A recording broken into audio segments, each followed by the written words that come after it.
Hello everybody and welcome to live coverage of the 2020 Eifel Grand Prix here on YouTube for the watch-along commentary. Now, this race hasn't been on the calendar since 2013, but still it is going to provide us one of the most interesting races on the calendar. Part of 4 races we go to now that wasn't originally on the calendar. We're here at the Eifel Grand Prix at the Nurburgring. 2 weeks' time, we're at Portugal, at Portimao. Then a week later, we're at Imola. And 2 weeks after Imola, we are in Turkey at Istanbul Park. 4 races weren't on the calendar. Truly, anything can happen. After 7 years away from the Grand Prix calendar, Formula 1 returns to one of the most thrilling and challenging tracks. Welcome to the Nurburgring in Germany for the Eifel Grand Prix. This weekend, it is the 11th round of the season. Following this, in 2 weeks' time, we have the Portuguese Grand Prix in the Algarve, the Emilia-Romagna Grand Prix. A week later, a 2-day event, the 31st to the 1st of November. Turkey, 2 weeks' time, on the 13th to the 15th of November, now without fans in attendance. 2 races in Bahrain, the second called the Shakir race, that's in early December, and the season rounds out on the 13th of December in Abu Dhabi.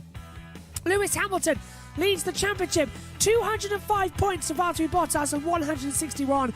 Max Verstappen is on 128, but the midfield battle is where it's at. Norris on 65, Albon 64, Ricciardo 63, Leclerc and Stroll on 57, Perez on 56, and Gasly on 45. On the second page, it's Carlos Sainz on 41 points. Esteban Ocon is 36. As Megan said, quite shocking for Sebastian Vettel to just have 17 points on the board. Then Kvyat 14th on 14 points. Hulkenberg still strong in 15th place on those 6 points. 2 apiece for Alfa Romeo's Raikkonen and Giovinazzi. 1 for Magnussen, and no points on the board for Latifi, Russell or Grosjean. In the Constructors' Championship, Mercedes leads the way, 366 points. More double clear to Red Bull's 192. McLaren, Racing Point, Renault are in a midfield battle on themselves, 106, 104 and 99. Ferrari battling AlphaTauri, 74 and 59. Alfa Romeo in a personal battle with Haas over 8th and 9th.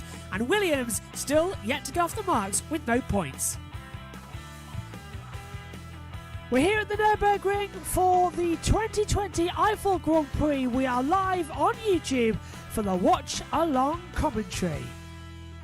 Well, good afternoon to you all, and thank you very much for joining us here live on YouTube for today's coverage. Megan Burch will be joining me in the commentary box in around about 20 minutes' time. Ian Burch is standing by at race control as well to watch all of the action with multiple onboards to give us details throughout the race of what is going on to help you, the viewer, understand. If you're new, watch-along coverage means that you watch the Grand Prix, but you listen to our commentary input, and we are incredibly thankful that so many of you decide to do that, especially after the Tuscan Grand Prix, where we had over 350 viewers. Thank you from the bottom of my heart. It's incredible to see that. But today's Grand Prix is going to be an absolute classic. We can assure you of that. The threat of rain in the air, but it's dry at the moment. But it could come at any moment here in the Eifel Mountains. Added to that as well, the pressure that all the drivers are starting on the soft compound tyre due to the fact we have such a low track grip. It really is going to be a giant leap into the unknown. But let's take a look back at what happened in the only practice session of the weekend. After Friday, it was a complete washout due to low fog and the medical helicopter unable to fly the required 20 minutes to the neurological hospital about 50 kilometres away. So let's take a look then back at what happened in Saturday in what was FP3, but the only practice of the weekend. So let's get into the third practice review then. What is effectively the first practice, or the only practice that the drivers will get on the grid today. Loads of spins. Let's start off. Lewis Hamilton spinning down to the first corner, locking up, going off the track, just having a little bit of disadvantage as well. Not really his fault, but a lot of action with the DAS system as well, not being the operational system going forward. Further back as well, we saw Sebastian Vettel pirouetting out of turn 13. George Russell also losing it at the exit of turn 13 and skidding across the grass so close to the barrier. He was able to rejoin though. And Nicholas Latifi at the last corner at turn 15 oversteer with the wind speed as well, pushed him round and almost caused an accident with Hamilton and Ocon. The other breaking news story is the fact that Lance Stroll is not feeling 100% well. and is missing free practice 3. The team have called in Nico Hulkenberg to see what will happen if Lance Stroll, who's currently having another COVID test, either tests positive or he is just generally unwell but tests negative, he won't be racing. So it looks very unlikely that Lance Stroll will be in the car this afternoon. Nico Hulkenberg is at the circuit ready to take over for qualifying in a similar situation to what Paul di Resta did with Felipe Massa at the 2017 Hungarian Grand Prix. But it was Valtteri Bottas who topped the timesheets overall, a brand new lap record. Yes, you heard it here first, a brand new lap record, a 1:26.225. Hamilton was second, and Leclerc, surprisingly of all, got third place. That car finally having some pace. Verstappen fourth, Vettel fifth. From Norris, Perez, Ricciardo, Albon and Gasly completing the top 10. The only driver not to set lap time was Stroll. So only 19 cars went out on the track. It was eventful but dry for the only practice session. Let's take a look at the times so far. So Valtteri Bottas tops the third practice session at 1:26.225. Lewis Hamilton is second at 1:26.361. Charles Leclerc is third at 1:26.681. Fourth place for Max Verstappen at 1:26.896. Sebastian Vettel fifth at 1:27.038. Lando Norris is sixth at 1:27.167. Sergio Perez seventh at 1:27.245. Daniel Ricciardo eighth at 1:27.392. Alexander Albon is ninth at 1:27.449. And Pierre Gasly rounds up the top 10 at 1:27.528. Esteban Ocon is 11th on a 1:27.634. Danny Kvyat 12th at 1:27.795. Carlos Sainz 13th at 1:27.924. Drop down, Kimi Raikkonen 14th at 1:27.956. Romain Grosjean 15th at 1:28.115. Kevin Magnussen is 16th on a 1:28.2893. George Russell 17th at 1:28.343. Antonio Giovinazzi 18th at 1:28.370. And Nicholas Latifi is 19th at 1:28.941. Lance Stroll sitting no times.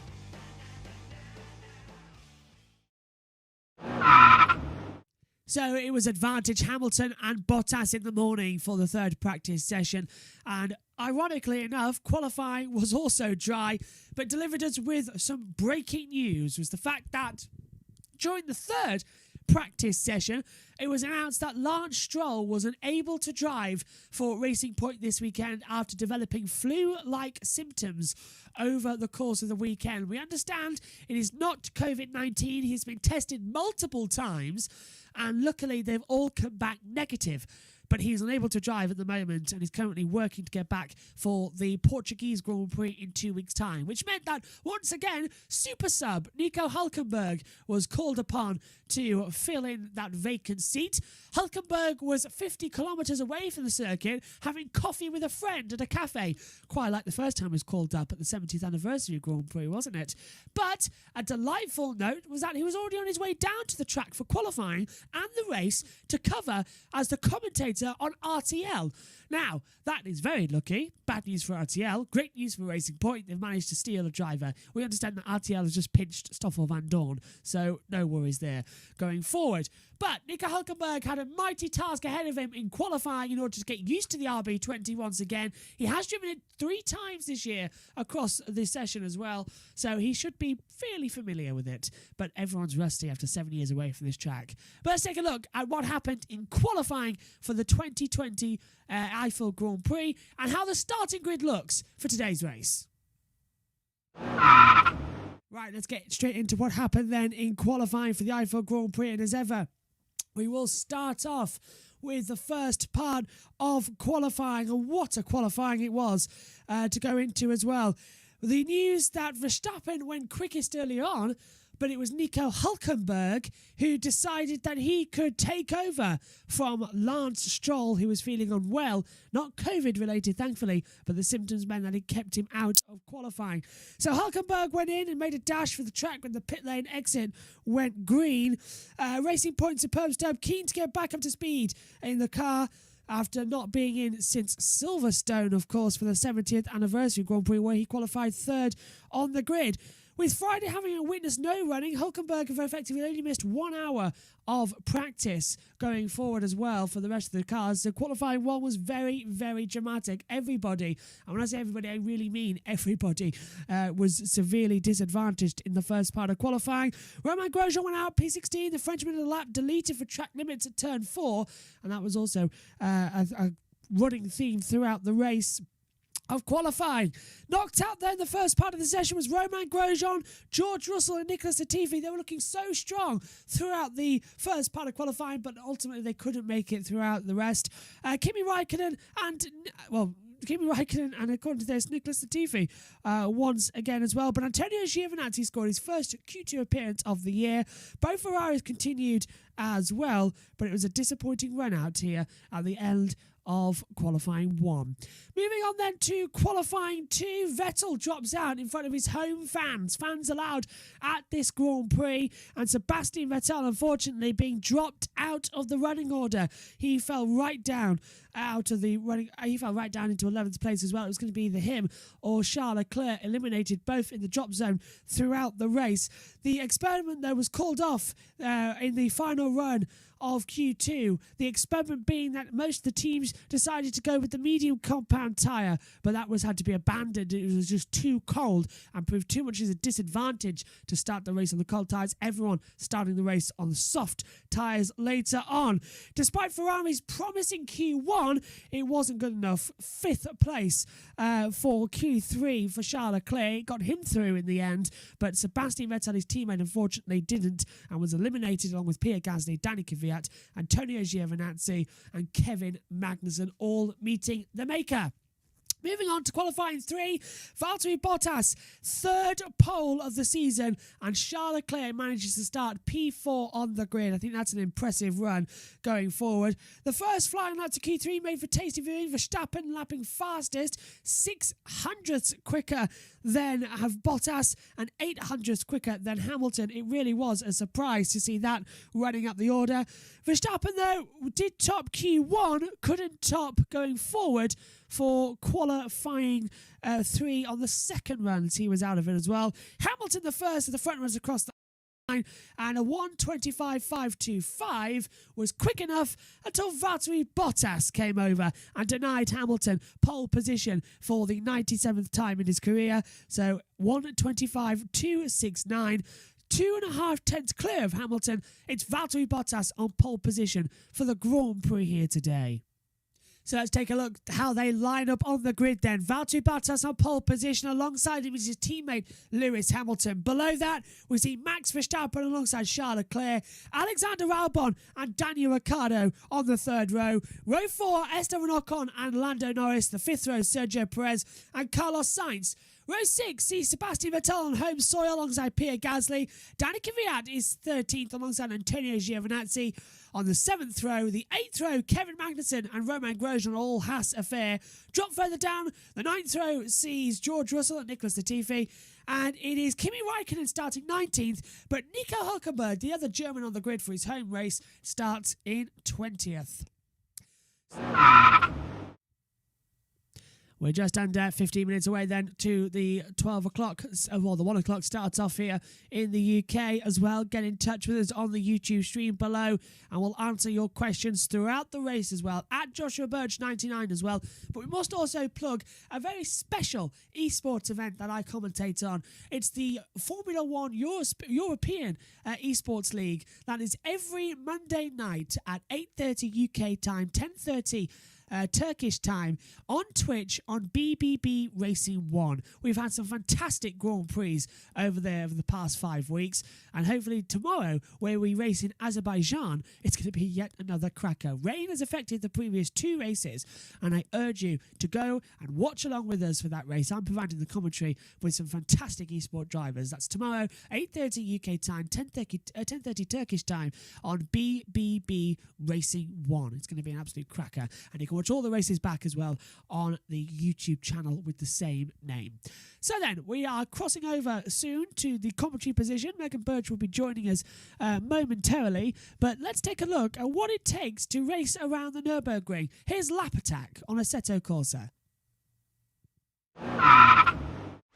Let's take a look around the Nurburgring in Germany, a clockwise circuit, 5.148 kilometres long. It is a hard and abrasive circuit. Coming into the Kohler curve, the last corner on the track, good to get an important exit as you fly mid-part through the track, down the start-finish straight, open up the DRS and hurtle across this control line before the start line of the pit lane exit. Heavy braking zone for turn 1, all the way down from 8th gear to 1st gear, a tight right-hander as you come into the Castrol section, used to be of course the Mercedes arena. Turns 2 and 3 want to spit you out wide. Understeer, a massive problem at this part of the track, but it sort of all tightens up nicely as you come into turn 4 and rejoin the original revamped circuit. You can see how tight the track gets and narrow as you head, hopefully flat out, all the way down into turn 5 and 6. Banked part of the track, good traction as you come flying through the Ford curve. Downhill now, maximum of 8th gear, flat out into the braking zone for turn 7 of the Dunlop curve. Michael Schumacher and Juan Pablo Montoya had a moment here, and that's why there's an extra runoff in the part of the track where Schumacher went off. Uphill now towards turn 8 and 9 when Hamilton crashed in 2007 in qualifying. Luckily he was okay to take part in that crazy race. Flying downhill now to the RTL curve at turn 10. Back part of the track once again, filters downhill immediately into the bit curve before opening up for the second DRS detection point on this lap, past the old Nordschleife on the left and fly uphill towards the Michael Schumacher S's chicane, which he helped design after passing a Lacey for the victory in 1995. Hard on the brake, first gear corner, important to get a good exit, rising up once again to the Coca-Cola curve. The car immediately wants to spit you out wide, control it, back on now to the actual track and across the start line. The Nürburgring is a demanding circuit, not just the Nordschleife, but the track that was recreated in 1984 always provides interesting and great races.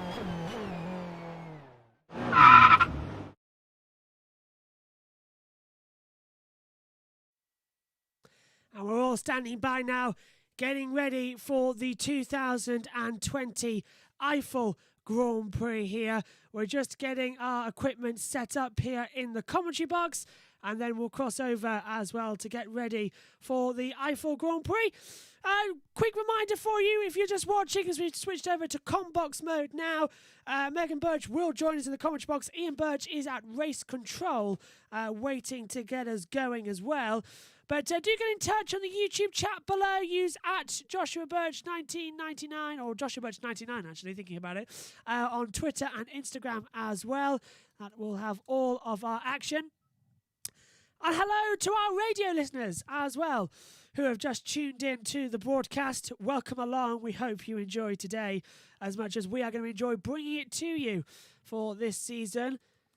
We are about to go live. I'm just having a quick look down actually at the track on our monitor up in the commentary box. It's dry, which is a delight to tell you. However, there is a big rain cloud above the circuit. Ian Burch will tell us more in just a few moments' time. But do get in touch with us here for the Eifel Grand Prix. You can see the hashtag here. If the safety car or virtual safety car comes out, you'll be told here. A red flag, you'll be told here as well. So stay with us throughout the afternoon. It's going to be a bumpy ride. That's a famous Harry Potter quote, of course. But we are a few moments until we go on air for this one. As I said, joining me in the commentary box will be Megan Burch and Ian Burch as well. Megan just walking into the back of the commentary box now, but she's just having a few technical issues, so she's going to head back over, I believe. Let's get a word with her before she joins in for the overall project. Here's your headset, and welcome up to the commentary box, Megan. Dry track, not wet at the moment, but it should be quite an interesting day ahead of us for today's race. Yes, it should be, and it's... Hopefully we'll have our technology working. Hey, the 3 monitors in front of us has finally booted up to go racing. So hopefully... Oh, is that why? Yes, that's why we're having issues with it all. So if you just pop back and fix that. Also, bring the grid. That would be a brilliant help because we've got no monitors at the moment. Print it then, she just said to me. Yes, okay. Get in touch on the YouTube chat. We have that open as well, as we're going to be live for the Grand Prix here today. As hopefully... we will have contact with Ian Burch in just a few moments' time for this race. Okay, we're being told we have a massive issue as the build-up is coming up as well now for today's Grand Prix. We hope you enjoy it because it's going to be a great one. We're about to cross over to the main feed, of course, for the world feed coming on, but I'll give you all the track stats as well as we go for today's Grand Prix. We understand as well that we're seeing a multiple of errors on our monitor right now, so hopefully we will be back on in just a few seconds' time.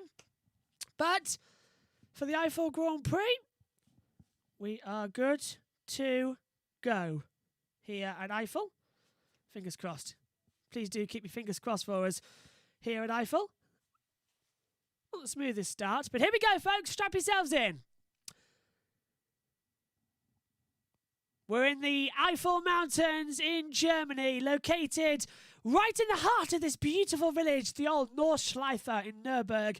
But the Nurburgring rejoined the calendar back in 1984.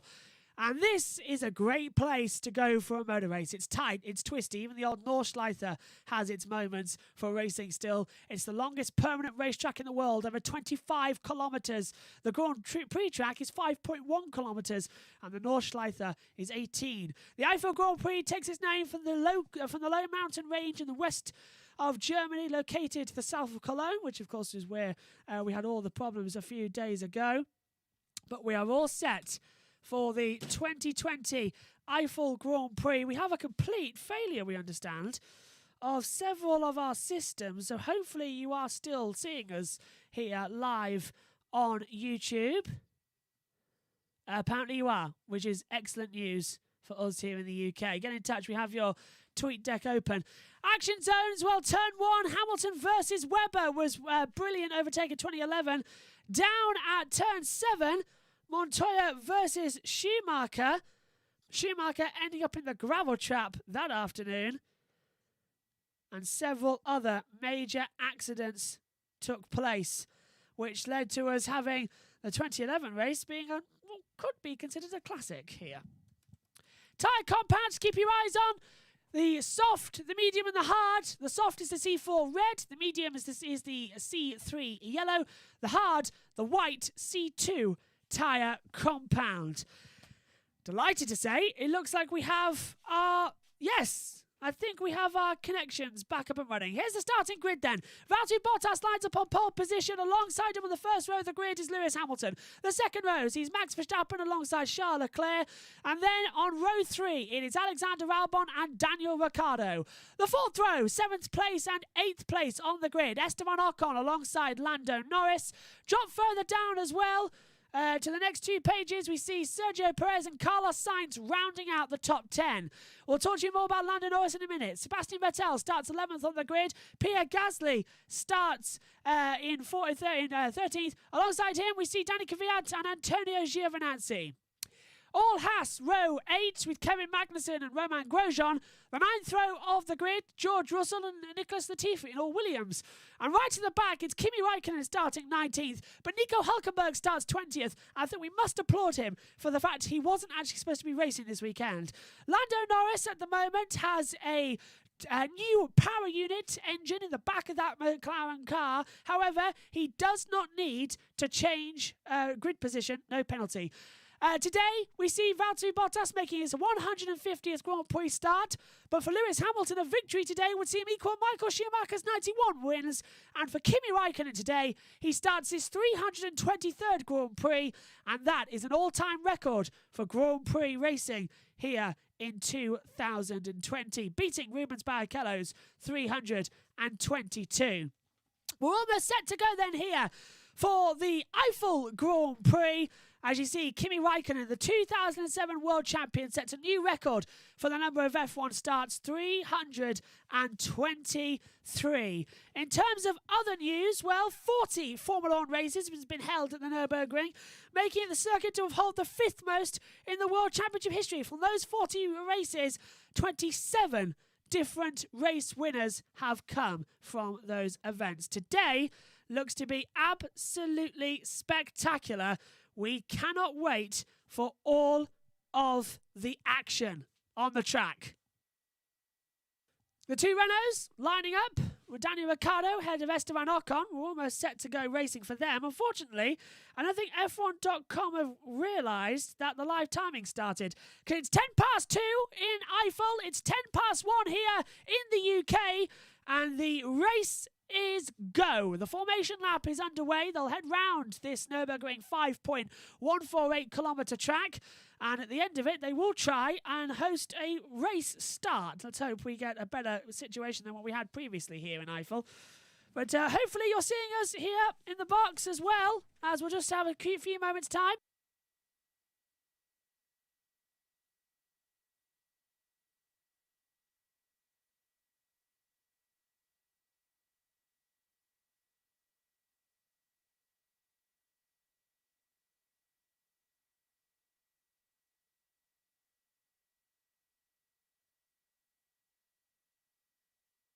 So, Megan Burch joins me in the commentary box now. Get your questions in here on the YouTube live chat. It doesn't seem, Megan, that any of our Wi-Fi is actually working today. And it's frankly very, very annoying as we're not having a great time of it trying to get our Wi-Fi set up. I noticed that this morning, actually. And you didn't think to say before we went on air? No. Hello? Is anyone actually there? No. Very annoying. I've been busy. So, Megan, today's race, Kimi Raikkonen starts up in the Grand Prix, 322 Grand Prix starts. What do you make of him? He's obviously an old-timer in Formula 1 now, but do you think that we haven't seen the last of him? Or another year on his contract, possibly? Another year, maybe. We're getting ready. No Wi-Fi. So we have a Wi-Fi issue. And that's what's causing our problems up here in the commentary box. So we've got no live timing. So you, the viewers, are going to have to tell us what is going on, because unfortunately we cannot see anything at the moment because all our other devices have blown. Right. We haven't got the faintest idea what is going on. So we're still connected via you lot here. So you're going to have to tell us what's going on. And Megan, we're going to have to fly by the seat of our pants, I think, for this one, because this is going to be a classic. Turn it off, actually, because you might be the problem. So, predicted pit stop strategy, Megan. Two-stopper seems to be the fastest. Lap 15 to 24 and lap 37 to 45. A one-stopper to lap 20 to 30 from the softs to the mediums. Is that going to be the advantage that we think we're going to see today? Maybe. So if you just mind out, we need to get this microphone connected in case we need to bring someone else to the commentary box. They're on the grid, though, for the Eifel Grand Prix. Stand well back, turn your collars up, because we're in for a race here at the Nurburgring. Who is going to win, Megan? Who do you think is going to take the advantage? Maybe Hamilton? I was hoping.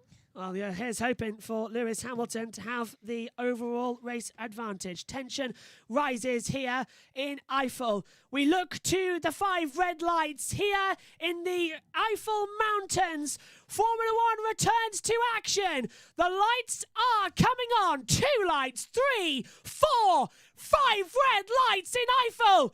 And it's action at the Nurburgring. It's an equal start from the team Mercedes. Bottas comes over to defend from Hamilton. Meantime, further back, Hulkenberg's got a great start. Hamilton leads into turn 1. He had the inside line, but Hamilton runs off Bottas. Cars going off left, right and centre. But it's still the team Mercedes left and right, trying to go right round the outside. Bottas leads the way. Hamilton got forced down. Big lock-up from Verstappen. Nearly collects the back of Daniel Ricciardo. I don't know how he held off from that one, but it is Bottas leading from Hamilton. Verstappen further back. Ricciardo is warming his tyres already. Lando Norris trying to defend. Sergio Perez right round the outside of Esteban Ocon. Lando goes a bit too deep, trying to find the outside manoeuvre on, I think that's Alexander Albon. Ricciardo, Megan, still warming his tyres as Lando is still having to defend from Sergio Perez coming into the Dunlop curve. Lando tries to go round the outside and he's still no position, Megan. Great start as Perez has to concede the position to Lando.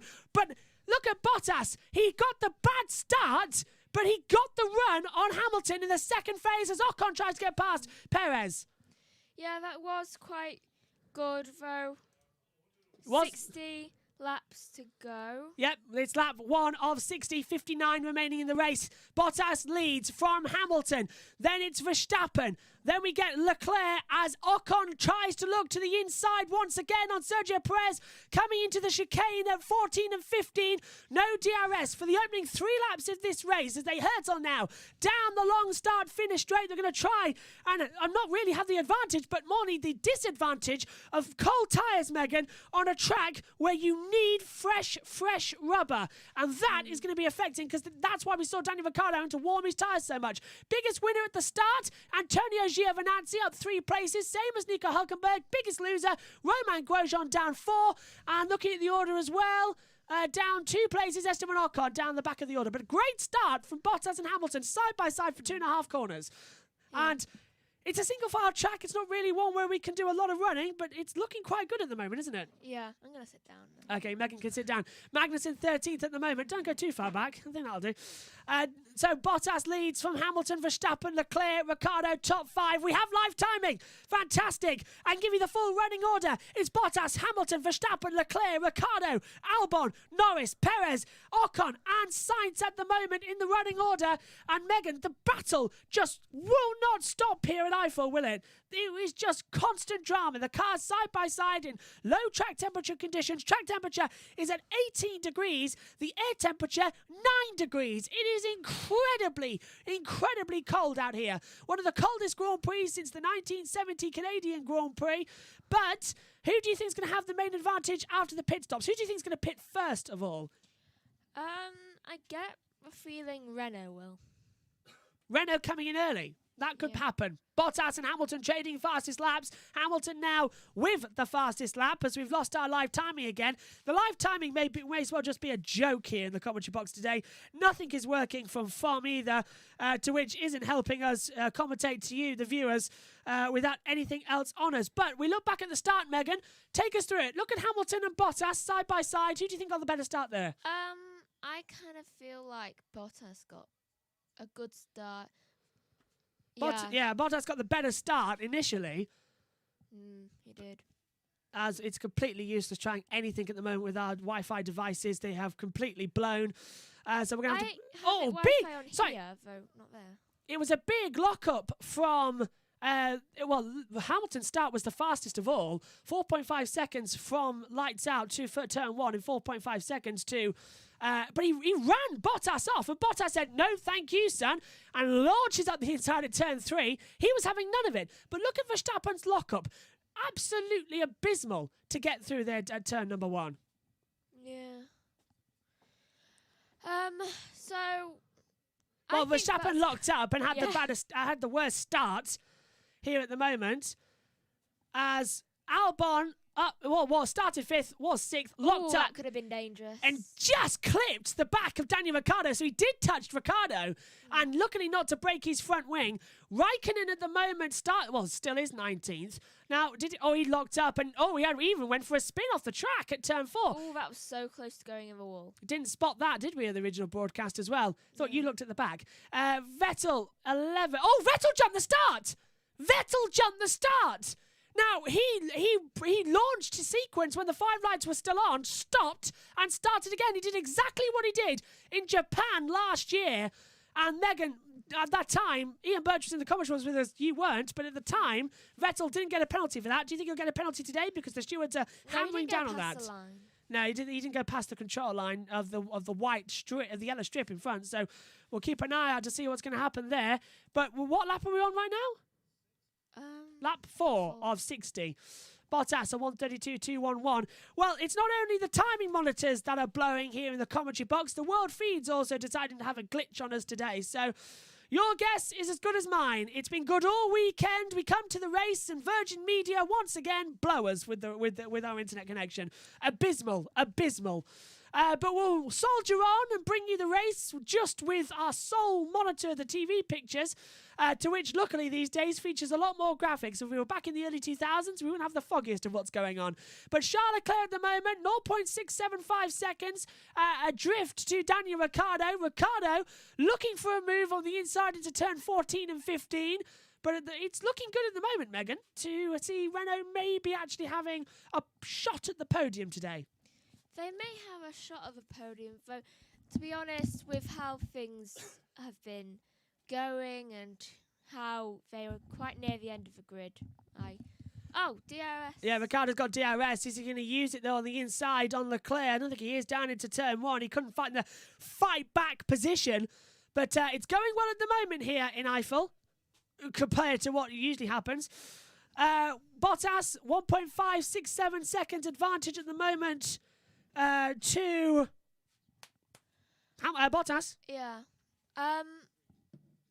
Well, Bottas has actually got fastest lap, which I find good. Though, if you look at Leclerc and Ricciardo, it's actually quite a close gap between them. I mean, Ricciardo's only 0.061 slower than him, and that's a Renault and a Ferrari, which usually should should actually not same. Well, Megan's useless today. Bottas and Hamilton 1-2 as the battle for 4th place. Leclerc versus Ricciardo at the moment. It's looking like this could be a single file race, which is disappointing me watching this. But Ricciardo has the DRS. He's on the back of Leclerc, coming uphill now. And let's hear from Romain Grosjean first of all. Grosjean saying he got hit by gravel at turn 4. And he's damaged his front wing. Oh, so Grosjean's gone into the gravel. He thinks he's broke his front wing, but part of it's come into the car at such a speed, he's broken one of his fingers as Leclerc locks up into turn 1. Ricciardo takes the advantage. They go side by side now through turn 2. Leclerc has the advantage to go straight up, but Ricciardo's in the tow now, and the part of the track narrows down after turn 4. So this is really one of the only opportunities to overtakes on the track. Ricciardo right behind Leclerc, and Leclerc knows it. He's looking at his mirrors left and right. Where is he going to try and have a look? I'm sorry, but he broke one of his fingers. Look, Grosjean thinks he's broken one of his fingers, yes. Well, in that case, Hulkenberg will be in a lot more races this year. Why? Because he can't race with a broken finger. He's doing it now. I know that it's dangerous because he will need to, press buttons. Yeah, he says he's hoping that he can continue, but we'll keep an eye on that here live in our coverage if we ever do get it back to normal, to which at the moment would be a bit of a masterclass, if you ask me.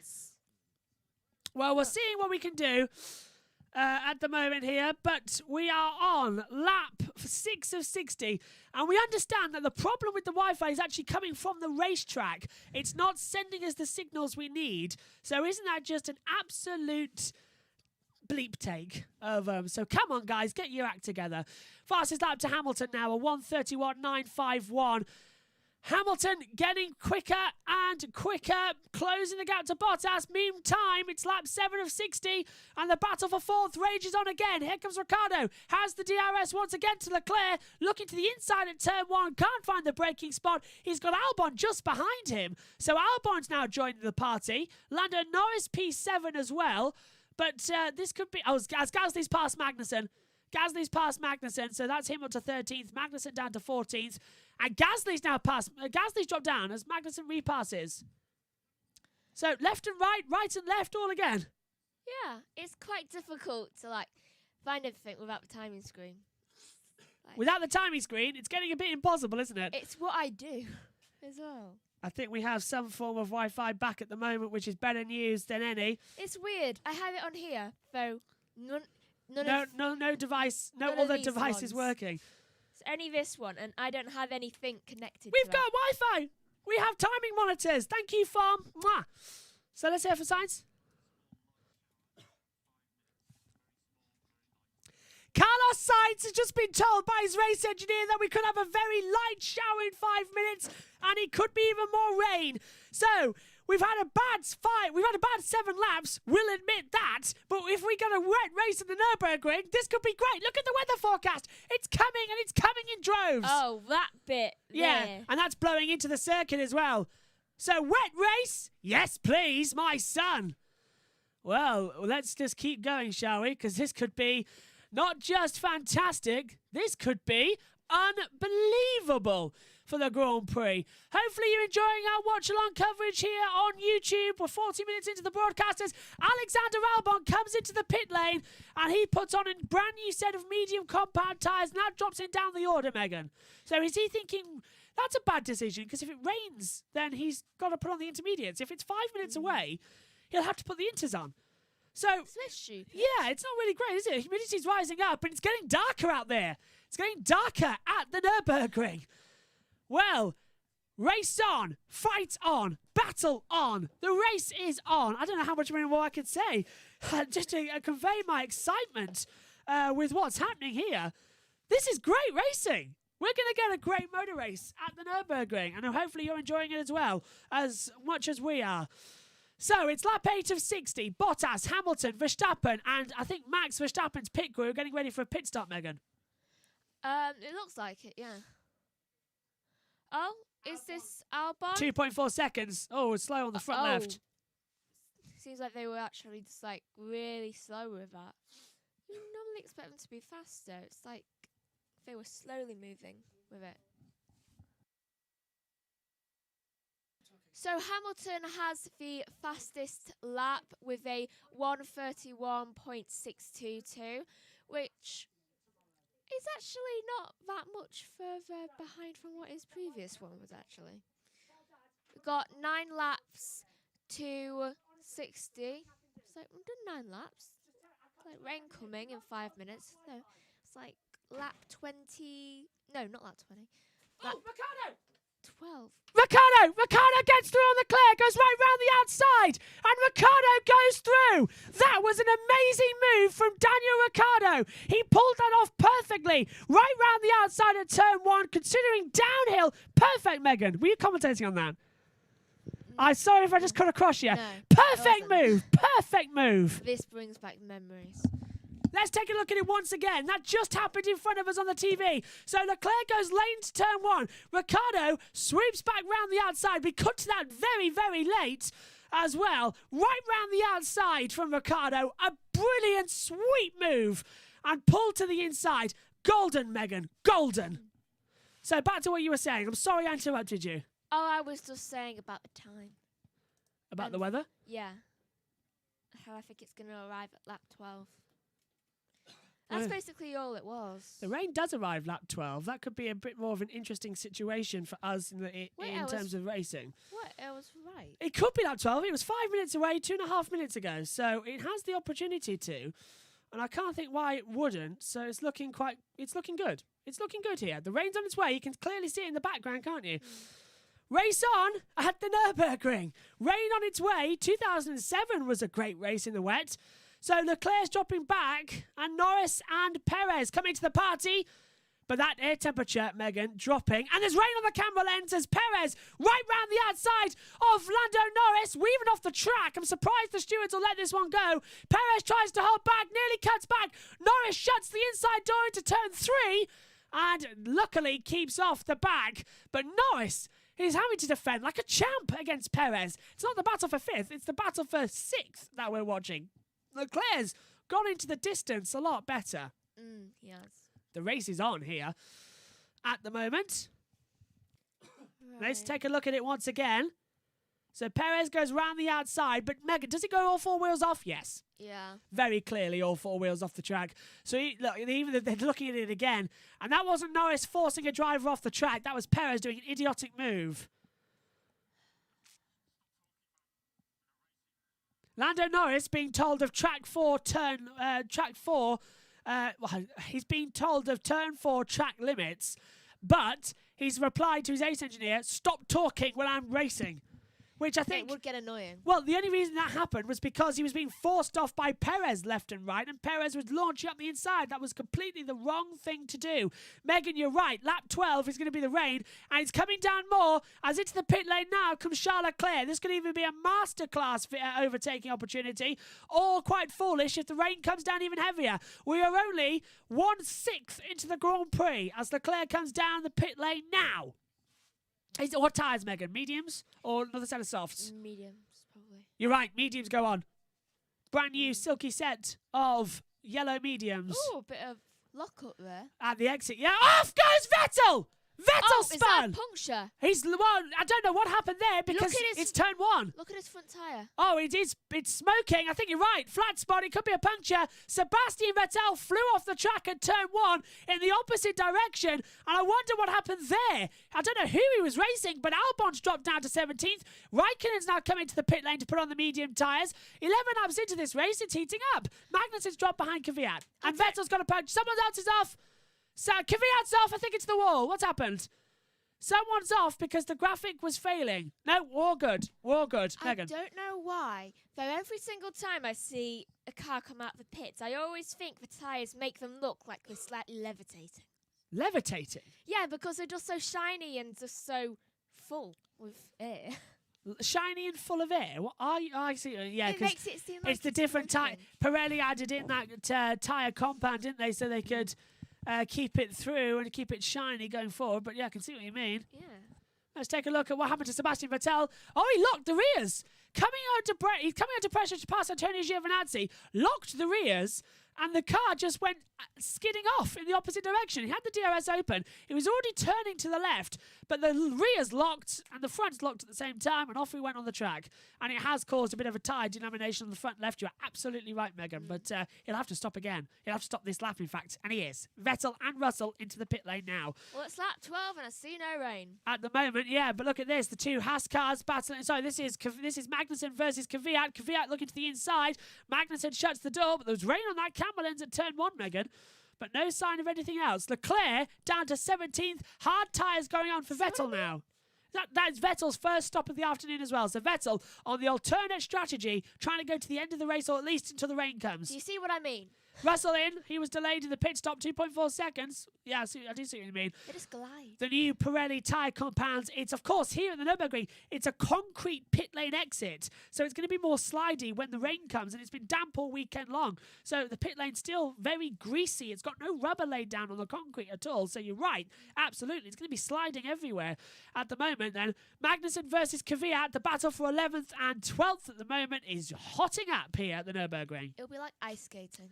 It would be, yeah. I'd just like to tell you, I just saw a small picture of the sky above it, and it is black clouds coming in left, right, and centre. So we are really going to see some rain as the two Mercedes side by side. Bottas has gone off the track somewhere. Bottas has got a big, massive, major flat spot on the front right tyre, and he has locked up big time into turn 1. And Lewis Hamilton has gone right round the outside and takes the lead of the Eifel Grand Prix, the Nurburgring, coming into turn 1. Megan, exactly as I said, big flat spot on the front right, off, out, kablamo. And Hamilton was able to get back the lead of the race. And is that just the tyres wearing off, or are we now seeing the damp part of the track starting to come affect turn 1? I think it was a damp part of the track. Yeah, because that's where we see rain on the cameras at turn 1. It's such an easy thing to do, to lock up. But now Bottas is coming under pressure from Verstappen at the top of the hill. The rain is waiting in the air. Albon passes Hulkenberg. Russell's passed Vettel and split the two Ferraris now. But Bottas has got to pit this lap because Verstappen's right on him now and has the advantage to get through on the tyres. Here he comes, box. That's the call from Bottas. So in this lap for Valtteri, but Verstappen doesn't need to pass him. I hope the team have told him. More rain on the camera lens at turn 14, 15. Yellow flag, George Russell the wrong way on the track. And that's at turn 1 with another rear tyre problem, it looks like. So Russell has spun at turn 1. Oh, and he looks like he was spinning again. And he spun again. Yellow out again on the track. What's happened this time? Is it Russell around again at turn 2? Yeah, because it's sector. Yeah, here comes Bottas into the pit lane. So Bottas pits, and I think Russell has spun again. He's down to 20th now. So I don't know what's causing that at turn 1, but we've gone green now. Bottas rejoins the race in 3rd place. So green flag out, but it was Russell. That Racing Point looking to. Yes, I think you're right there. They're looking to pit as that is Ricciardo up into 3rd place. So everyone's saying over the weekend, how's Ricciardo going to do? He looks like he might get that podium. Magnussen 12th, and that is a puncture. Rear left for George Russell. And that's destroying the floor of the Williams. And that is broken rear suspension as well. He's going to have to park that quickly, because if that tyre explodes, it'll be a full safety car. Not just the virtual, but the full. Leclerc's passed Grosjean, and that's broken suspension, damaging the floor, puncture as well. How did that happen? So, did Giovinazzi cut across? Oh, this is Raikkonen. Raikkonen locks up and whacks into the side of Russell. and broken rear suspension. Russell flies up in the air. That was like an accident-worthy. Well, it was a lock-up on the inside front for Raikkonen, slipped off the track in the damp because it is raining in turn 1 ever so lightly. You saw the oversteer for Raikkonen on the damp part of the track and broken suspension, and George Russell, well, he's taken up flying lessons from Martin Brundle, the two living King's Ling, but that is not great at all, and round, Russell was looking not to flip over there, and I think he's parked it. I think Russell's, no, yes, he's parked it. He's not moved after sector 2. So George Russell is out of the race, and I think he's parked it at one of the other off parts of the track at one of the fire marshals, turn 7, I think. George Russell on the radio saying that he gave Raikkonen plenty of space, and he did. And there he is, George Russell out of the Eifel Grand Prix. And it was completely not his fault, Megan. Absolutely not his fault. That was completely Raikkonen's, and game over. Hamilton leads on lap 15 of 60 from Verstappen and Ricciardo, top 3. And race control, incident involving car 7, Raikkonen, 63, Russell, under investigation. And that is Max Verstappen on the radio saying it is raining in the last few corners. So the rain is here, but when is it going to come down in bucket loads? Into the pit lane, Magnussen and Latifi from 15th now and 17th. You can see it on the camera lens. Yeah, the rain's coming. It was predicted. And the pit stop window now open for a 2-stop strategy. So this favours Hamilton and Verstappen and Ricciardo, the top 3, to keep the positions. Ricciardo, Megan, has got a golden pit stop here to keep off. To keep in front. I was going to say of Bottas there, but to keep behind Verstappen. Why maybe. Has all of a sudden Magnussen gone down? Bottas is coming to the pit lane. Sorry, Magnussen's coming to the pit lane. That's why he's gone down the order. I was going to say, I thought, it's not another crash, is it? No, it's just Magnussen to the pit lane, same as Latifi. That's why Latifi's down to 19th place. Bottas right on the back of Daniel Ricciardo now. And we have Wi-Fi. We have Wi-Fi. Hopefully that means as Bottas goes for the move on the inside and late on the brakes, gets through on Ricciardo. That was a sweet move, Megan. Yeah, it was. And I thought Wi-Fi's been back for like 5 minutes. Not on the laptop. Hasn't it been back on the Nope, laptop? not on the laptop. So hopefully now we can get Ian Burch back at race control, who's been sitting comfortably in his chair watching all the streams, and we'll have him on the commentary now in a few minutes' time. Hamilton, Verstappen, Bottas, 1, 2 and 3. Megan, talk us through the replay of Verstappen at turn 1 on the softs. Okay, so he glides round there and oversteer. He does oversteer, and I think maybe it was a bit of the slipperyness of the track that Giovinazzi pits. caused him to do that. Yeah, Giovinazzi into the pit lane as well, and that's going to drop him down. Hulkenberg up to 12th at the moment. Verstappen looking good. We've got, and more drama on the track as off goes Albon. Virtual safety car. Who? No idea. Right, who's at the bottom? Not sure, but the virtual safety car has been called on lap number 16 of 60. They have to recover George Russell's car. A crane has to come onto the track to recover George Russell. So obviously, Michael Masi, the race director, has taken the decision that it's a bit too much to let the cars just go onto the track, and has hence called a virtual safety car. Mercedes are boxing Hamilton. So Hamilton into the pit lane now. So this is advantage Mercedes and advantage to Verstappen, but that rain's coming down and both are coming in. So 2.6 seconds for a stop.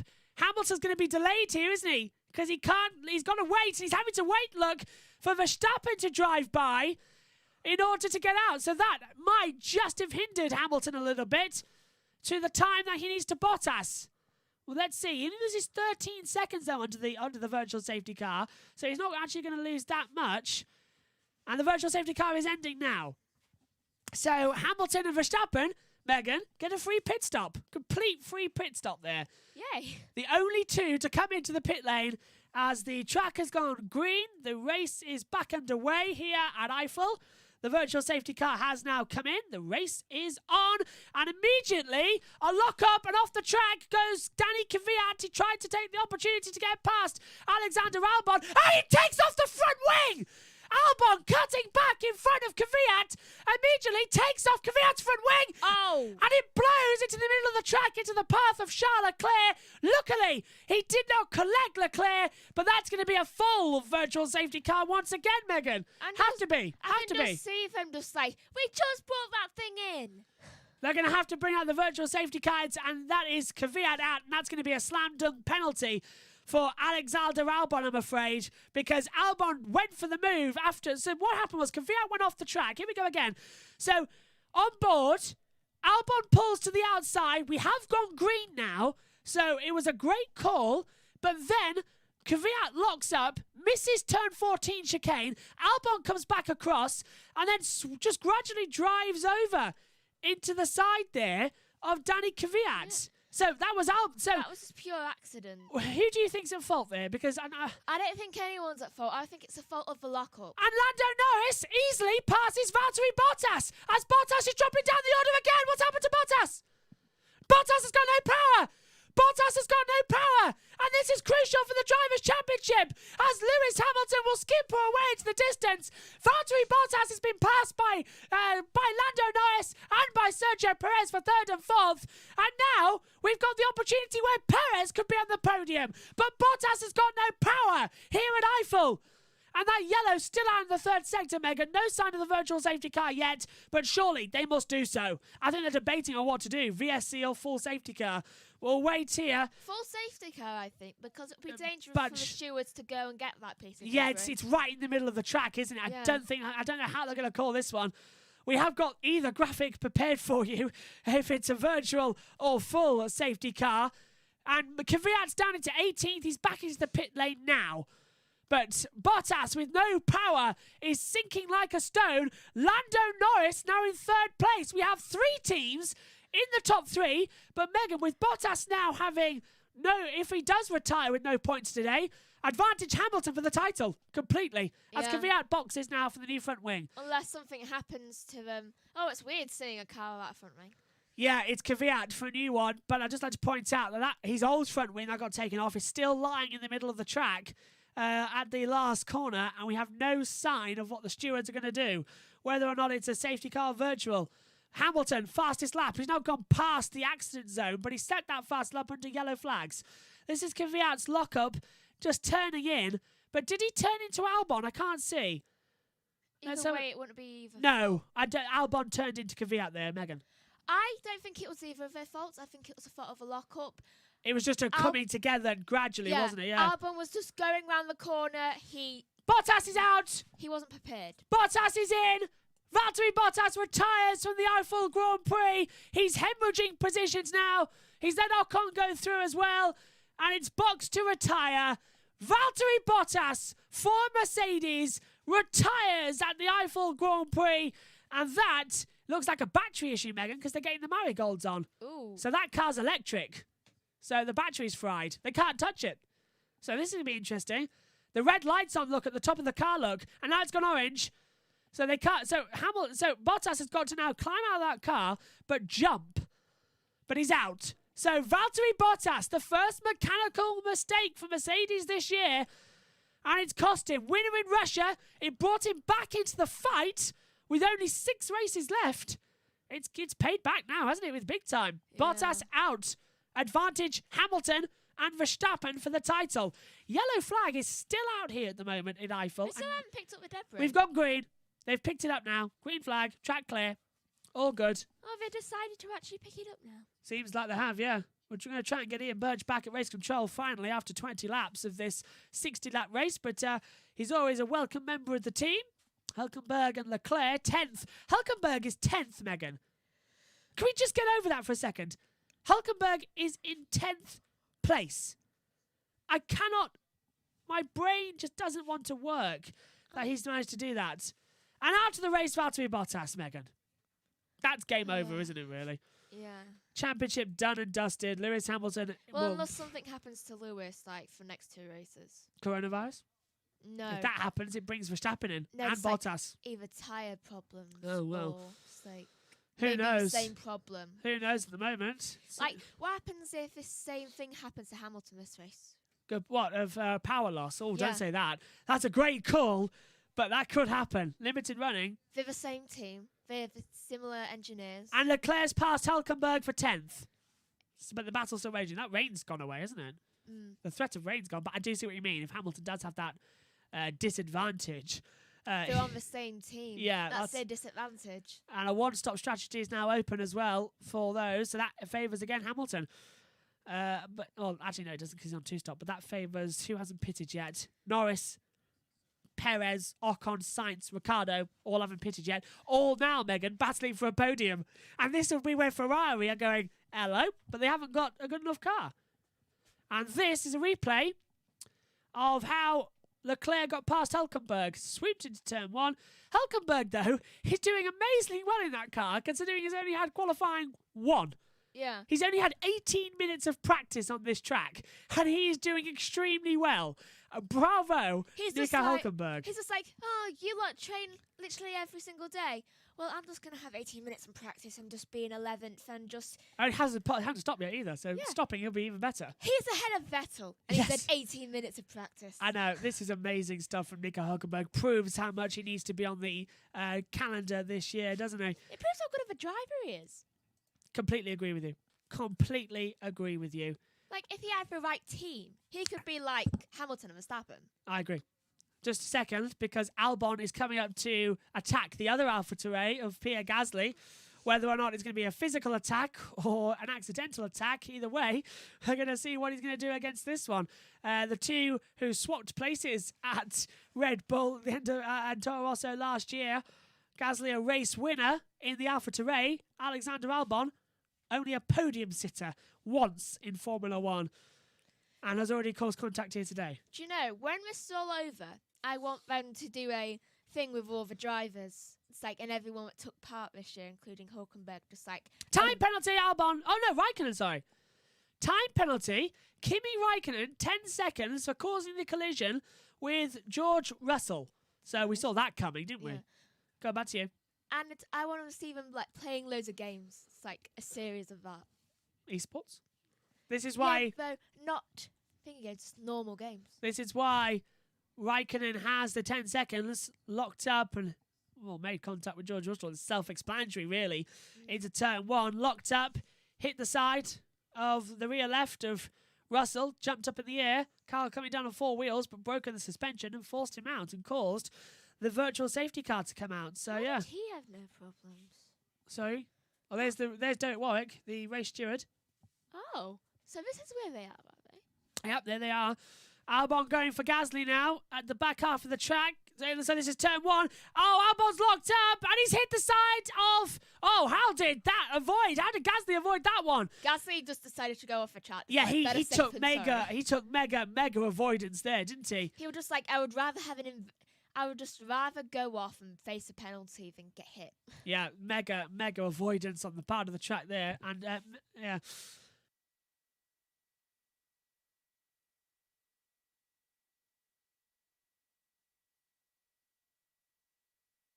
So at the moment then, it's lap 23 of 60. And this is Albon's lock-up into turn one again. So turning into turn one, we've seen it so often today, locks the inside front. And, so close to cut cigarettes paper's width between Albon completely sideswiping Pierre Gasly there.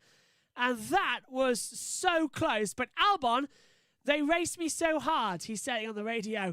No, Albon, you are racing them so hard.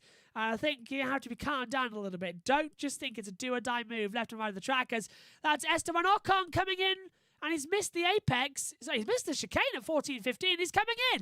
Ocon slowly coming in, and is this a problem for the Renault? What is happening now? Ocon radio. No braking. He's got no braking. Ocon's got no braking. So Esteban Ocon has 0 brakes and he's out of the Grand Prix. So Renault were looking so strong. It's a DNF. Just mind boggles. Mind boggles what is happening here today. And yeah, it's a retirement. So we're down to 17 runners in the Eifel Grand Prix. Ocon out, Bottas out, Russell out. Rain coming at some point in the Grand Prix, around about 10 minutes' time. Race on, battle on. Wow. Albon, 1.994, the gap to Leclerc. Looking good. looking sweet. Hopefully you're enjoying the watch along here on YouTube and listening on the radio. Wherever you are in the world, thank you very much for joining in. We are enjoying every second of it. So let's give you the full rundown on lap 24 of 60. It's Hamilton, Verstappen, Norris, Perez, Sainz, followed by Ricciardo, Gasly. The battle for 8th between Albon and Leclerc hotting up, and even Gasly as well joining that battle. Hulkenberg rounds out the top 10, getting a point. This is unbelievable from Hulk. Get him in the car permanently. Grosjean, Giovinazzi, Vettel, Raikkonen, Magnussen, Latifi, and Kvyat 17. And a time penalty of 5 seconds for Alexander Albon. Now, he's coming into the pit lane now. So if I was Red Bull, I'd serve it now. I'd serve it right now. So let's see what he does. They can't go to work on the car. They have to wait for 5 seconds. 1. What's happening here? 2. What's happening here? This is to retire, it looks like. Alexander Albon is he's in the pit lane, and it looks to retire the car. So there was no mechanical atmosphere around there, no tyres, and he's out. Alexander Albon is out. The car isn't happy, and there's some problem with the engine. And, well, Esteban Ocon out at Renault, and now we see Alexander Albon retire on the same race. Albon out of the race. What? Yeah, Megan should rejoin the race. Esteban Ocon out of the race. Alexander Albon, 5 second time penalty, out of the race. Ocon, what? Both engine. So we're down to 16 runners, and they're dropping like flies in today's race. I can't believe it. I cannot believe it. Unbelievable. They were locked out. Oh, I see. I cannot believe this. This is unbelievable racing here at the Nurburgring. So much is happening. Ian Burch joins us in a few moments' time to talk about it, about half distance of the race, to see what he's thought of it so far today. Hamilton, Verstappen, Norris, Perez, Sainz, top 5. We have lost George Russell, Valtteri Bottas, Esteban Ocon, and Alexander Albon. You cannot write this race. You cannot write it. Raikkonen has DRS on Vettel. I don't think he's going to make the overtake, though, down to turn 1. I can't see why they would, ideally. But the battle rages on here. And it's going well so far. 26 to 60.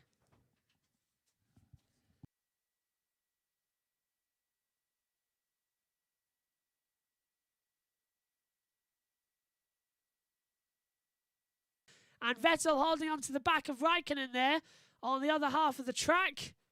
And Vettel's just towing him round. Raikkonen needs to get... If I was Raikkonen, I'd go past right now. Here and now. Go for the overtake. Lando Norris on the radio. I'll just hear what he has to say. Oh, no! Oh, no! Lando Norris!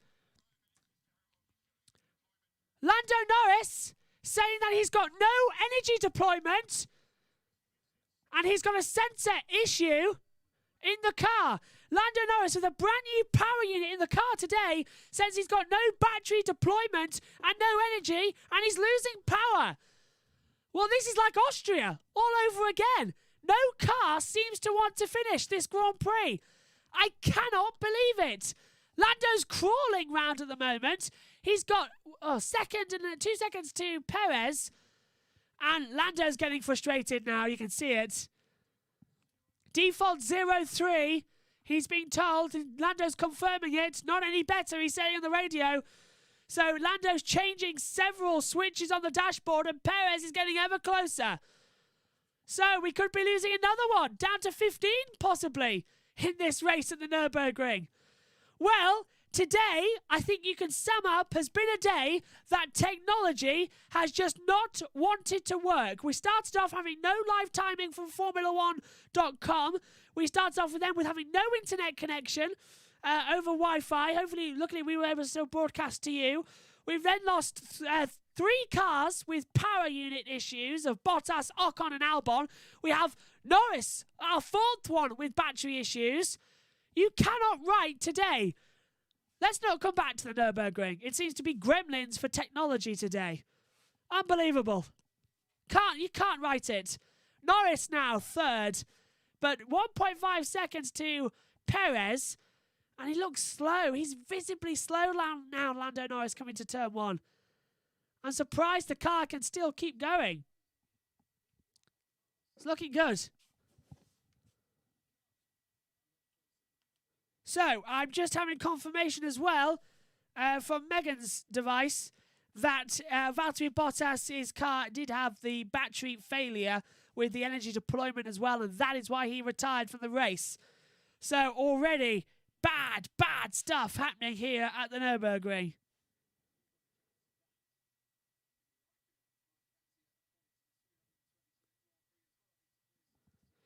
So, the race is on. Raikkonen closing down behind Vettel. Oh, Raikkonen so close, nearly into the back of Sebastian. We're watching him on the onboard cameras. Raikkonen versus Vettel, the battle we should be watching right now. Ricciardo versus Sainz now over 5th place. Also a good watch. And hopefully...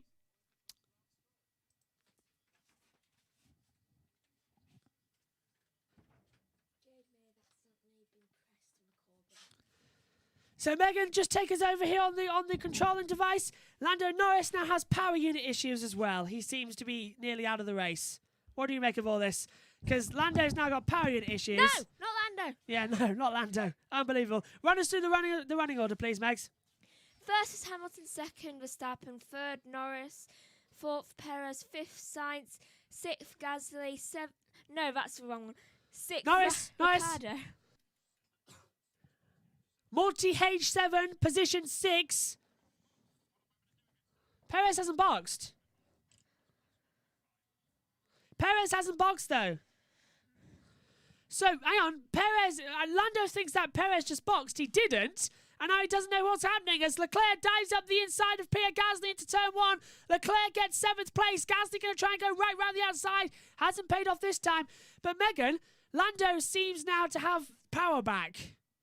So, Lando might still get into this Grand Prix. It might be just okay so far.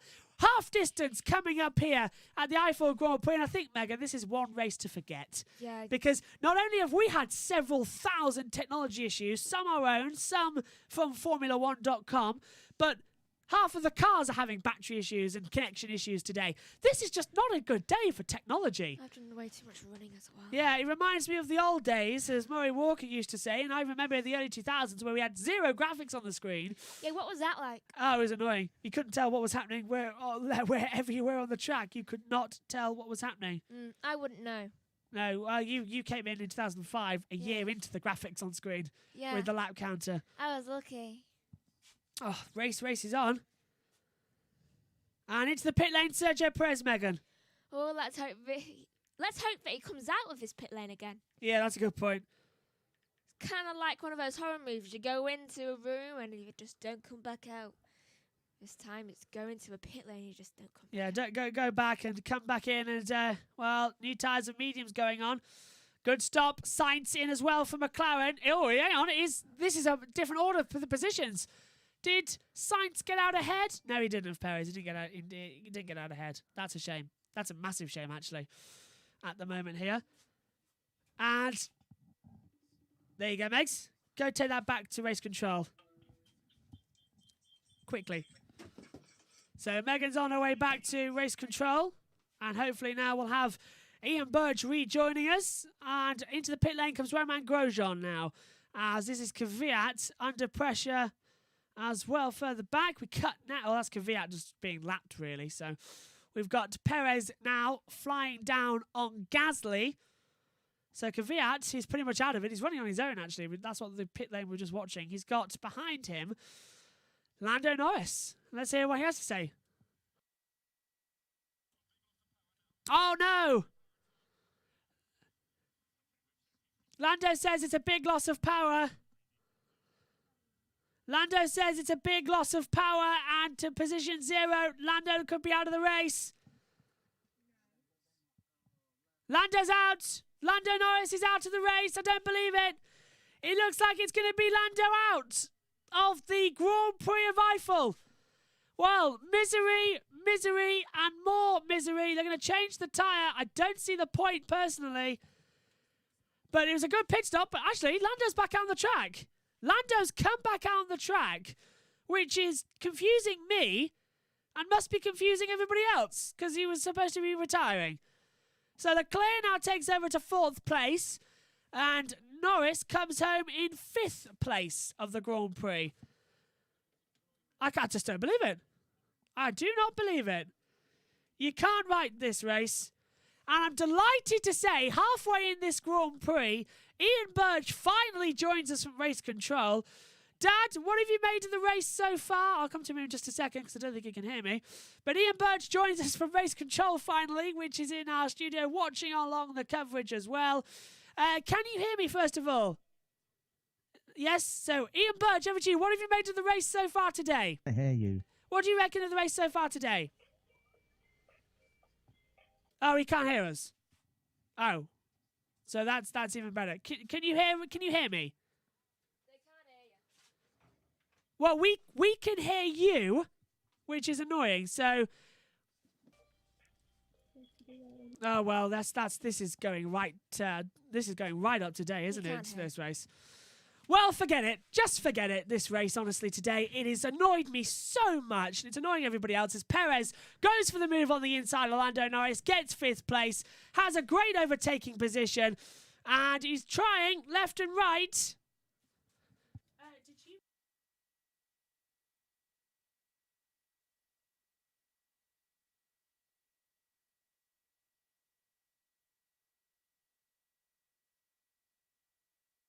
There was only one wire. And that's Perez back ahead of Norris. Perez back ahead of Norris now. Well, this race is just turning into a farce, and we can only apologise to you. Absolutely despicable. Let's hear from Norris again, just quickly. Lando, default 0-3. Use this for the rest of the race. I think Lando's getting just as frustrated as I am up in the commentary box. So it's an issue that cannot be fixed, unfortunately, for Lando Norris, which is even worse. So this has been a right day for technology. A right day for technology. Honestly, I'd say this to you at home. Just go buy a landline. Go buy a typewriter, because this is a day that technology has failed massively. We'll try this once again. Come in, London. Can you hear me?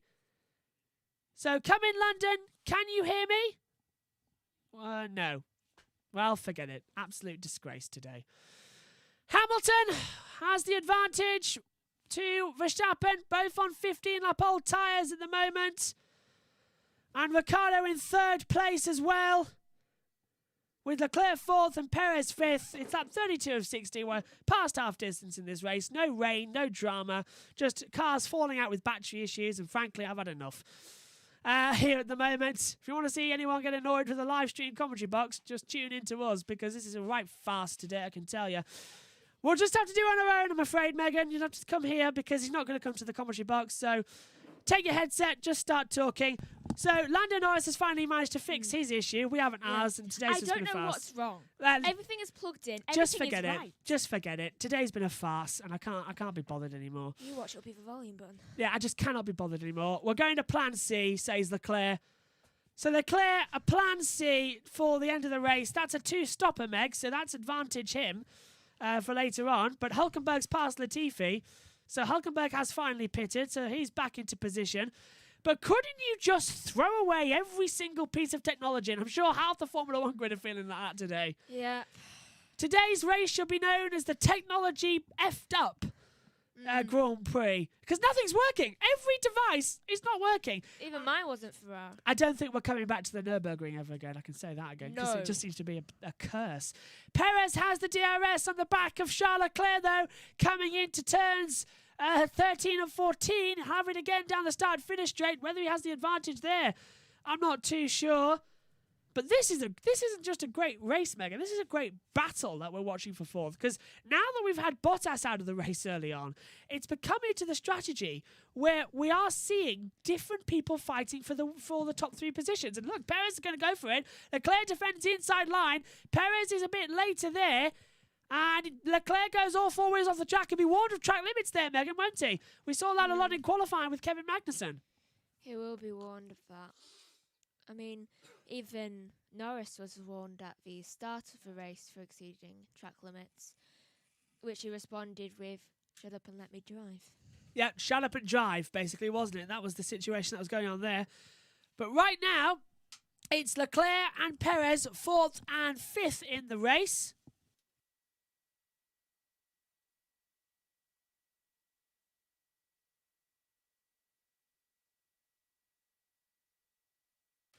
So at the moment, Perez ahead of Leclerc. And Sainz has passed Norris, so that's Norris dropping down the order even further in this Grand Prix. So I don't care. So at the moment, then we see Sainz versus Norris, 6th and 7th. Megan, Perez getting past Leclerc, possibility? High chance or no chance? I think it's a chance. He's going to do it now. Perez to the inside to turn 13. That's late. He's going to try what Michael Schumacher did, and he's got him into the last corner. And Perez passes Leclerc into turn 15. That was a tremendous move that almost puts a smile on my face. But Leclerc's going to fight back now. Down the start-finish straight into turn 1. Pulls to the inside. Perez goes to defend. Leclerc gets through again. Very reminiscent of Hamilton versus Webber. But Leclerc's made a mistake at the exit. So up the hill, Perez will have the advantage. Wow! That was a great segment of the race. It was about the most action we've had in like 10 laps. Yeah, right about so, yeah. Let's not come back to the Nurburgring.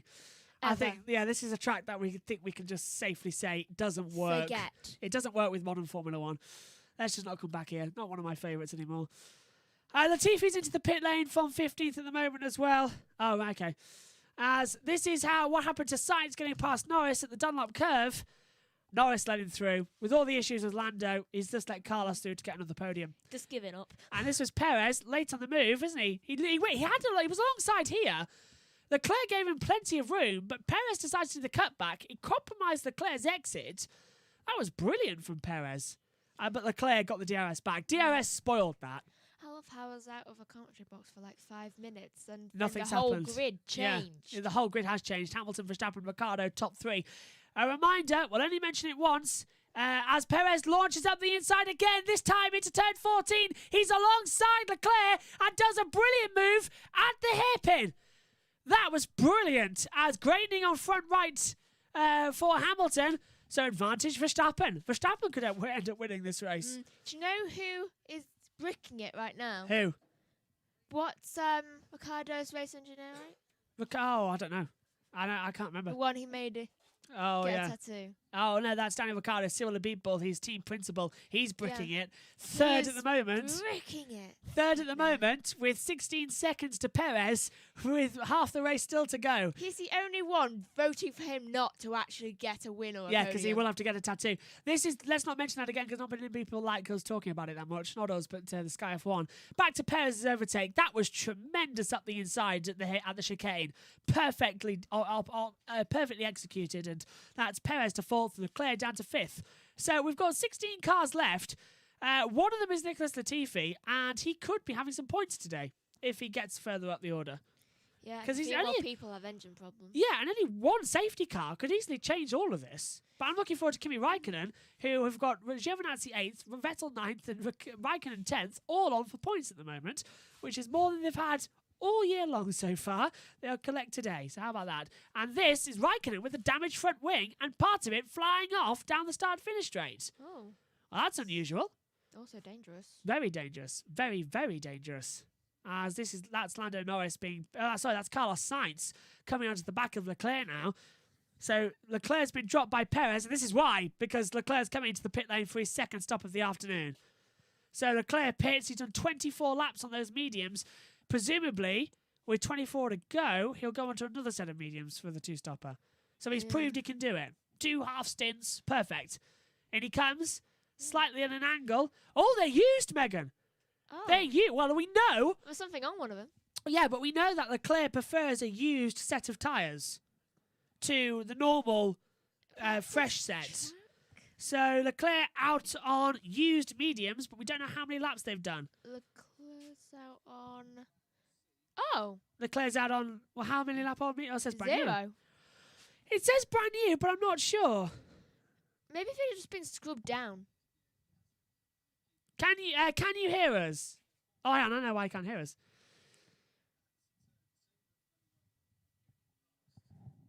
Come in, London. Can you hear us? Yes, Ian Burch joins us as we see Leclerc battle Pierre Gasly side by side. And that was a bit of a battle, but Leclerc back up to 10th place ahead of Gasly. So that was good. But Ian Burch joins us on lap 37 of 60. Where the hell have you been? Sat here. It's been a bit of a chaotic one, but thank you for joining us.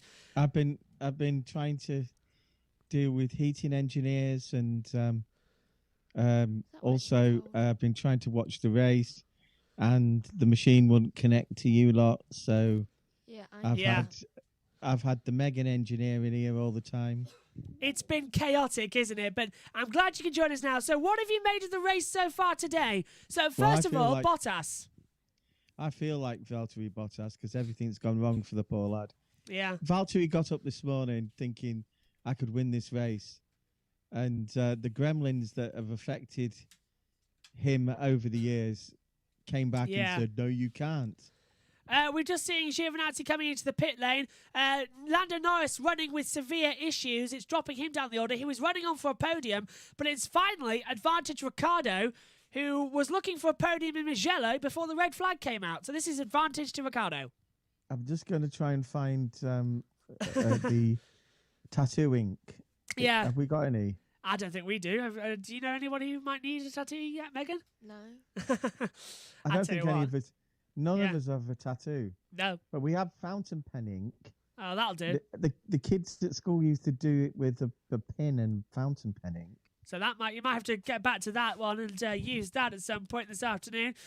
Just quickly then, as we hear from Valtteri Bottas, I know what if Ricciardo gets the podium, I know what the tattoo should be. Sure. It should be a prancing tortoise. Slow and steady, wins the race, gets the podium. He's got, well, let's just see at the moment, as we're finally back as the team all together, we've got Ricciardo 14 seconds ahead of Perez, but Perez is closing down.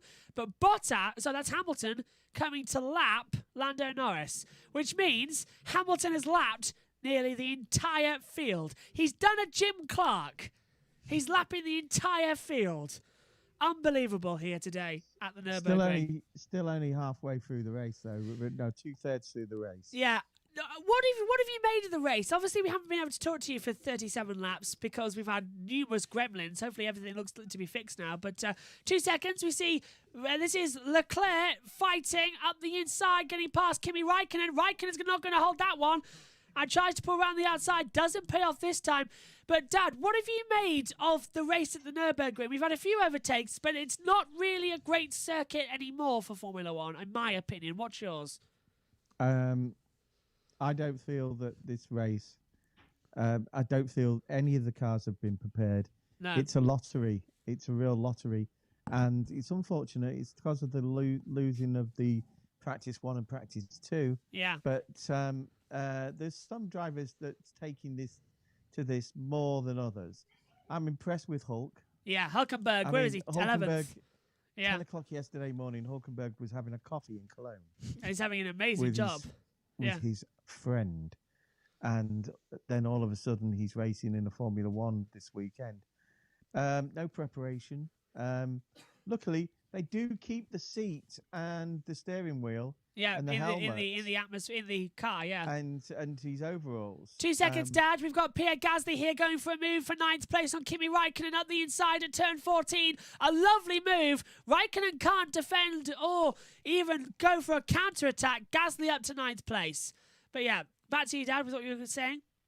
Raikkonen has had I saw the incident with Raikkonen.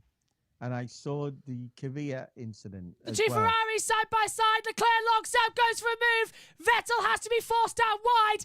And Leclerc playing dirty now at turn 1. And meantime, Hulkenberg versus Gasly as Raikkonen's dropped down to 11th and Hulkenberg's up into the top 10. Hulkenberg started this race 20th with only 18 minutes of practice and is in P10. That is amazing. But yeah, back to you on the Raikkonen matter. Yeah, Raikkonen... it was a simple lockup Yeah. because of the not running in P1 and P2. All of them have got the braking, and that's what's just happened with the Two Ferraris, yeah. And there's is that you work out on those sessions where you can brake, what speed you can come at the corners, and it's just not happening because and it's always going to be like this. yeah.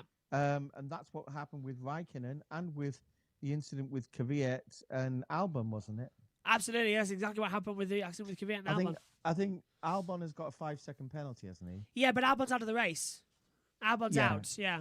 But I don't know. Got a 5-second penalty, so he was deemed to have been Yeah. the cause of that crash, which obviously... Megan called it as racing incident Yeah. in the commentary. Yeah, because obviously Kvyat could have braked a bit more and just missed it. It was a judgment call because they haven't had the running. The wrong judgment. The wrong judgment for Megan, yeah. The other thing is, did Raikkonen get a penalty? Raikkonen got 10 seconds. George Russell. Yeah, Raikkonen He's got 10 seconds, yeah. So Raikkonen really is struggling here. But Pierre Gasly going for a move on Sebastian Vettel right round the outside of turn 2. And Vettel's not going to let this one go easy. But a sensational bit of driving from Gasly. But Vettel locks up. Gasly has to go very deep, but loses the position. Does Sebastian Vettel due to his lockup. And Gasly through to 8th place. Hulkenberg could get double points. Wow! I'm so pumped for this race end. This is amazing stuff. As whatever problem we were having, we're back. Back to you. Have we this story that what I wanted to talk to you about? Yeah. About Honda pulling out. Right. It looks like it is going to happen, but it also looks like the FIA are looking at someone like Lola. Lola, wow. Providing an engine. Lola for the teams, because obviously 2 seconds, Dad. I don't think Sebastian's going well here. Sebastian Vettel says he's not got much run left on these tyres, and it's evident because Hulkenberg's coming to play. The two Germans, who aren't really that friendly, coming to battle here for the last 2 position points paying for the Grand Prix, and the battle rages on. This is incredible racing. And Hulkenberg's going to have a go, isn't he? He's going to have the DRS down towards turn 1. Battle on again. Yeah. Back to you. Oh, and he's on the inside. Hulkenberg breezes past for 9th place. Vettel couldn't do anything there, unfortunately, Dad. Back to you. It's been said today that they could actually return to the old V8s. Ah, that's good then. So that people like Lola and Cosworth could actually supply an engine. But what the FIA have got to look into with Liberty is finding an engine supplier for the people that haven't got engines. Yeah. That includes the new people in Formula One. Renault are virtually up to capacity. They might be able to do it for one of the two teams. They're losing McLaren, remember, so therefore would supply the fewest teams on the grid. But they're losing McLaren. Ferrari would like to do Toro Rosso, but they won't want to do Red Bull. Yeah. So they're going to have another split strategy again, which isn't good enough for anybody at the moment. So for the fairness of competition and for anybody else wanting to enter the sport, right, you've got to then look at maybe a collaboration between engine suppliers with someone like Lola or Cosworth so that they can supply an independent engine. I agree. I completely agree. Thanks for that. We'll come back to you in a few moments' time. Megan, your opinion on the race so far. Sebastian Vettel finally does come into the pit lane, but we're seeing the battle between Ricciardo and Perez start to close down. And Ian Burch had a lot to say there because we haven't spoken to him for 47 laps, so that was a great sum up of the race from race control. But Megan, Vettel pits, puts on brand new set of soft compound tyre. They had loads left from qualifying. But who do you think is going to have the advantage? Is Perez going to be able to catch up on Ricciardo? Because the gap now 11 seconds. Maybe, and I'm still hoping. Yeah, you're hoping, aren't you? Who's hoping? Yeah, Cyril the Beatball's hoping. We've cut to a shot of him a couple of minutes ago. Yeah, it looked like he had tears in his eyes. Yeah, he was dreading it. He was dreading it because it's a tattoo of Ricciardo's choosing. Slow stop for Vettel, 4.4 seconds, and the front right tyre, Megan, never went off. That was interesting. Ian Burch, race control. Back to you. I've missed saying that today. Yeah, Bottas. Yeah. I'm hearing things about the fact that it could be some kind of sensor problem. That Ted believes that the actual combustion engine was running perfectly when it went past him. It would but make he sense, just didn't have wouldn't it? the extra boost power 2 seconds. from the batteries. Perez say he's still catching Ricciardo by 0.7 a lap. Currently, his pace is faster to Hamilton, and Hamilton is on the same pace tyres as him. I'm getting quite good at that, but there you are. So Perez okay to catch at the moment. Perez is okay at the moment. Only one virtual safety car in today's race, and everything else starting to fall into place with 15 laps to go here of the Grand Prix. So Dad said it's a sensor issue. That would go with what's been happening today, because Albon retired with sensor problems, same as Esteban Ocon. So, and Lando Norris as well having problems. And off and out goes Lando Norris. You said his name. Commentator's curse. That puts the end. And this might need a full safety car. Depending on where Lando Norris has had to pull off. Yeah, that's going to require a VSC at the very least. He's pulled off down at turns. He's just pulled off at the top of the hill, I believe, down turn 6. Ian Burch, race control. Yeah, you see, it looks like a really strange place that he's done. But then when you get the full shot, you realise that there is a bigger unit behind that thing with an extendable thing. And Red Bull thinking it could advantage. be just a case of a virtual safety car. Yellows. And just oh, there's yes. the digger unit. VSC. And just, yeah. Oh, it's smoking. It's smoking, yeah, it's on fire. It's on fire, Dad. So it's a battery issue. That's coming out. Oh, it's properly on fire. It's properly on fire. That's around the radiator unit. Yes, but look, has it's it burned? And we're now look, it's burning It is through. a fire. This will be a full safety car because they'll have to get the fire extinguisher on it and do a proper extraction. So this could be Like Tuscany. like Orlando's had enough because he's gone and sat in a deck chair. Let the thing burn, he's saying. I could have said the same about 15 minutes ago. Wait, he's actually saying let the thing burn. Well, no, I could say that. Let's have a look on board. Look! Engine off on the dashboard. He's saying engine off. Safety car. It's a full safety car deployment here at the Eifel Grand Prix. The safety car has been deployed, and that's because the car's on fire. Ian Burch, race control. The car is on fire. We now know that it is coming from the area around the gearbox. Yeah, gearbox and battery area, yeah. I feel like Norris has been taking lessons from Fernando. Yeah, but just look at this. Ricciardo's getting a free pit stop here to have advantage to Perez. Verstappen as well will have a free pit stop. Look at the pit lane. Well, this hasn't been the greatest Grand Prix. In fact, it's been plagued by technology issues all throughout the day for every single broadcaster. But right now, the last 15 laps, the race is heating up. 15 laps to go. The safety car is out, and we've got Sainz in as well. We've got several cars, Hamilton and Verstappen coming in. Perez goes up into third place, but I don't think that's going to happen because here comes... Well, now, this saves Perez and Ricciardo because they were on the way to being a lap down. And also, Gasly and everyone below him who have been lapped will now be allowed to unlap themselves. As into the pit lane also comes Hulkenberg. Ian Burch, race control. We're falling into the scenario that we have at the last 5 races. Is that the last 15 laps becomes excitement, yeah. I can see the idea for sprint races here. Why Vettel's is pitting. Perez in third now? Because Ricciardo's pitted, and Perez was able to go through again. And the reason that Hamilton... You're not allowed during safety car. No, the pit lane entrance is open. That is for sure. And don't worry, the pit lane is open because everyone else is now coming in.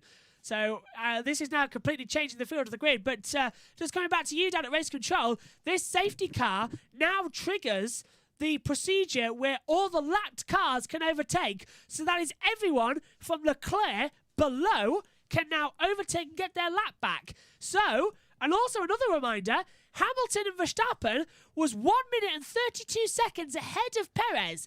They were coming up to lap both Ricciardo and Perez in third and fourth, but now because of the safety car, the whole order is going to rejig. back to effectively a restart. So, as you said, the last 15 laps, anything can happen. Back to you. Yeah, anything can happen. Lando might get a suntan if the sun comes out, but it's unlikely. The thing is, it's very hard to pass in a lot of the places, a lot of the corners on this racetrack. The straights give a better idea. I'm just thinking, is this going to be the Pink Mercs day? What, for Perez on a podium or race win? Race win. Oh, that's a brave call.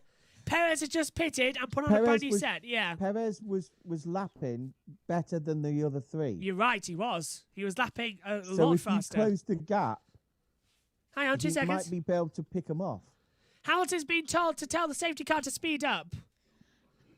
But no. That defeats the object. Yeah, Lewis is telling the safety car to speed up, but the safety car can't because it has to bunch up the entire field that's separated by 1.5 minutes.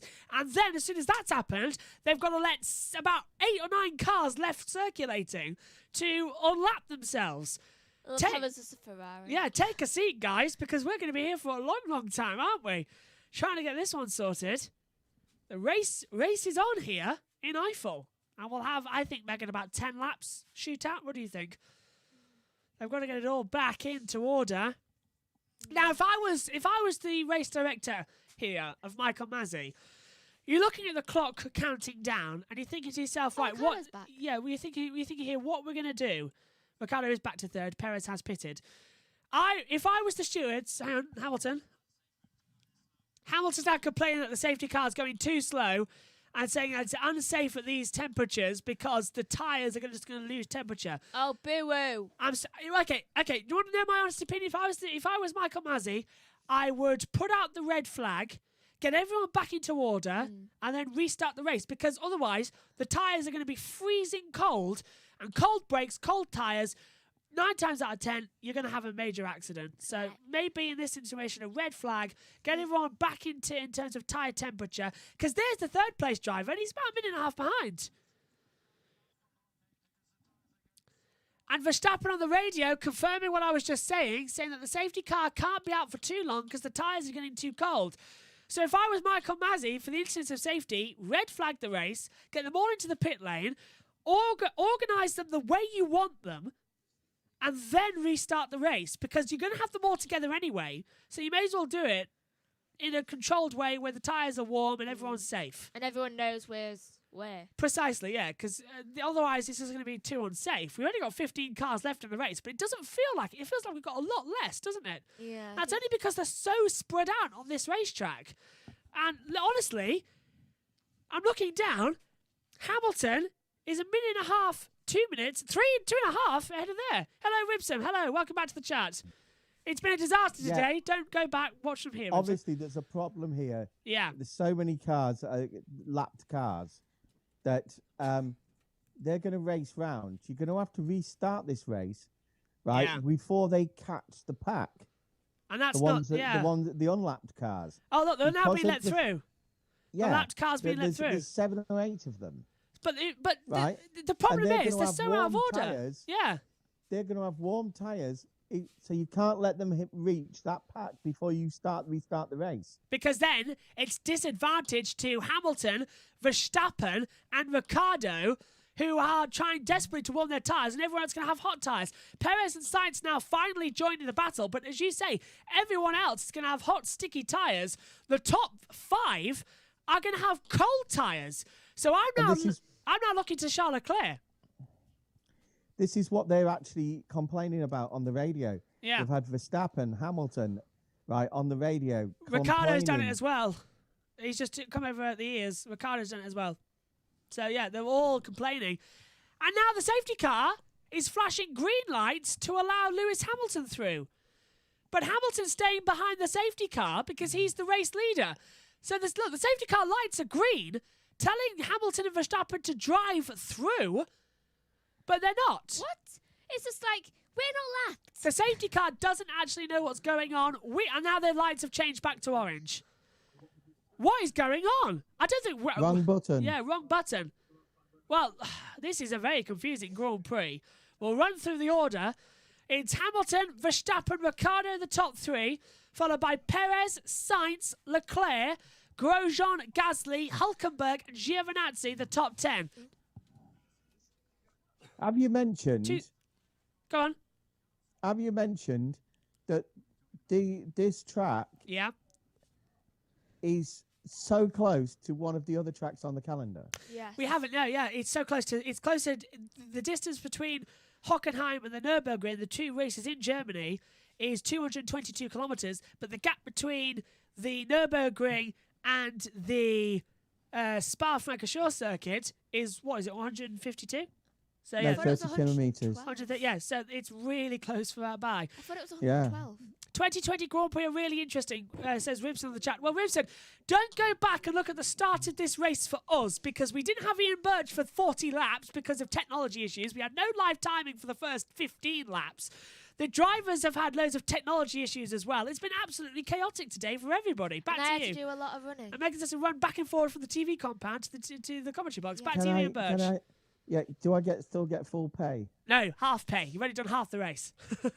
Actually, he's only done I've got an 2/3. electrician on the way. 2 seconds, Dan. Sorry, I'm safety gonna car's in. actually. Safety car's in this lap. Sorry to cut across you there, but the safety car's in this lap. And, well, this is now a disadvantage because half the field are ahead of where Hamilton, Verstappen and Ricciardo are. So the safety car's in this lap. Look, Esteban Ocon's getting just as frustrated. The FIA have botched this completely, but the safety car is coming in this lap, and only the top 5 are bunched up together. The rest of the field are the other half of the track. Outside, they're just now starting sector 3. I bet all the people who are tired are just like, thank goodness. Wow. Just wow. I bet Ocon's just like, I'm glad I'm not in there anymore. No. You're wrong. I think when you start looking at it, this is going to try and give the gap to the chasing pack. It's to keep the gap to the chasing pack, isn't it? Yes. That's exactly the point. They're keeping the gaps, which isn't what's supposed to happen under a safety car. So the safety car line 1 is at the exit of the chicane of turns 14 and 15. So that is when they will be released, but there's no overtaking to the start-finish line. I think the field has finally gained up because I can see Leclerc joining the party as well. So maybe the field is closer together than we've thought. But the safety car is coming in now, and it's just turned its lights off before the first safety car line. So the safety car is coming in this lap. We are going green here at the Eifel Grand Prix. Renault on the podium today? Well, hold your breath because anything can happen. It's the rodeo at the Nurburgring. Anything can happen. And Lewis Hamilton can now control the field as well. He dictates when to hit the pedal and to get this race restarted. There's no overtaking to the safety car line and the start-finish line, but that is the safety car line. They can now restart. They've all bunched up together. It looks a bit silly to me. And we are green in the Nurburgring. Hamilton leads the way, but Perez is right in the back. Big lock-off from Carlos Sainz. Flat spot on his tyres. We cross the line. Hang on. One of the cars is overtaking. Under the safety car. And here comes Ricciardo. Right round the outside of Max Verstappen into turn 1. Meantime, there's drama further back. The two Alpha Therese, that is going to be that's Grosjean versus Gasly. Ricciardo shot behind Verstappen once again. Hamilton leads the way. Perez trying to go right round the outside of Ricciardo to turn 4. Has the inside line. Ricciardo turns in. Has to go a little bit wide. Stays on the track. Perez backs out of it. But who was overtaking before the start line? You're not allowed. It was Grosjean. Grosjean was trying to overtake Hulkenberg before the safety car came in. You're not allowed to do that. It will be a drive-through penalty. 10 laps to go in this race. And it's battle on here at the Nurburgring. They've all now bunched up together and the race is on. So Hamilton, Verstappen, Ricciardo, top 3, but Perez and Sainz closing in, and immediately the field now, with the separation gap was about 1.5 minutes, it's now 10 seconds. That is what you call a reset to the Grand Prix. Yeah, it is. So looking further back, Hamilton leads the way from Verstappen. Ian Burch, race control, down to you. Don't you think the DAS system came into its own just then? Yep. Hamilton had so much grip at the start of the restart because he was able to use the DAS system to warm up his front tyres. Absolutely. I'm glad you spotted that because I forgot to mention that, but that's exactly what we would have been able to do. Use the DAS system to warm the tyres. Now we start lap 51 of 60. 10 laps remain because we count the last lap. And Hamilton's pulled out a 1.6 second advantage to Leclerc. Now has to hold on the back of Pierre Gasly. Gasly goes for the overtake into turn 1, trying to go right round the outside on the soft compound tyres. Goes a little bit too deep, but has fresher and hotter rubber compared to Leclerc, who's on the mediums, a scrubbed set, mind. But through goes Gasly. And Leclerc now starting to sink like a stone. And he's going to be under pressure from Hulkenberg. Battle on here at the Nurburgring.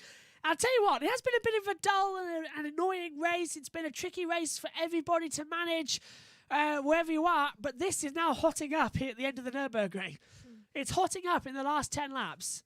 So looking at the timing monitors, Verstappen is lapping quicker than Hamilton. So Verstappen is responding now as Hamilton's tyres start to go off here at the Nurburgring. Watching on. Hamilton 1.626 seconds gap. And here comes Hulkenberg on Leclerc. This is why Hulkenberg should have a permanent drive. 18 minutes of qualifying was all he was able to have yesterday. He's come into today. He started 20th on the grid. He's running in 8th place. And he's fighting with Charles Leclerc. Give this man a permanent drive. He is amazing. He's certainly showing why he should have a drive this year, is Nico Hulkenberg. Meantime, Hamilton a 1:28.487, fastest lap of the race. Verstappen a 1:28.744, so we lost 0.3 of a second in the last sector, but he has beaten Michael Schumacher's lap record set back in 2004, a 1:29.468 for Michael Schumacher, a new lap record, a 1:28.487. So Hamilton a second quicker than Michael Schumacher, as today he tries to match the legend's record of 91 race wins, and he might just do it, you know, unless Verstappen wants to spoil the party. He's certainly going to try, isn't he? Hamilton trying to match Michael Schumacher's 91 career victories. We haven't mentioned that much today, but now we have to because it's coming in to do it, isn't it? If Lewis does it, he will equal Michael, but he has to win the 7th title and get 92 or more victories to effectively become the greatest of all times in terms of stats. He has to do one better. I feel like Seventh. How much of that has he done now? Oh, well, he's on 7. He's on 6 titles, on way for 7. He's on 90 victories, so he's on 6 and 90. He needs 7 titles and 92 wins to become the GOAT. How many records are there? Oh, there's records for everything. In fact, Sebastian Vettel holds the record for the fastest penalty in F1 history. 10 seconds, leaving the on debut. Leaving the pit lane, he was too fast coming out. 10 seconds, automatic penalty. He's the quickest driver in Formula 1 history to get a penalty of just 10 seconds. That's a record that I don't think will ever be beaten in Formula 1. Yeah, 10 seconds on debut. He got a penalty, 10 seconds. He's done it again. Hamilton, a 1:28.335. He's setting fastest lap after fastest lap. That's just showing off now. Yeah, well, he's pulled 2.7 seconds now to Verstappen. As Dad said, the DAS system working well, isn't it, for heating up those front tyres. Ricciardo versus Perez for the podium, though, is the battle to watch. It feels like Tuscany all over again, where it was Albon passing Ricciardo. Vettel has passed Latifi for 12th place. Megan. The one record Hamilton can never get, and Verstappen holds it. Youngest ever driver. winner, yeah. Youngest driver, youngest ever winner. You're right, 18 years old. The fact, no, when he made his debut in Verstappen, he was 17 years old because he made his debut in a free practice 1 session in 2014 in Japan. We were supposed to be at Japan today for the race, but we've come here because of the COVID-19 pandemic, cancelling all Japanese Grand Prix, which is unfortunate. Ian Burch, though, is at race control. Porsche has got 3 years to get into Formula 1 and win a race to beat that record.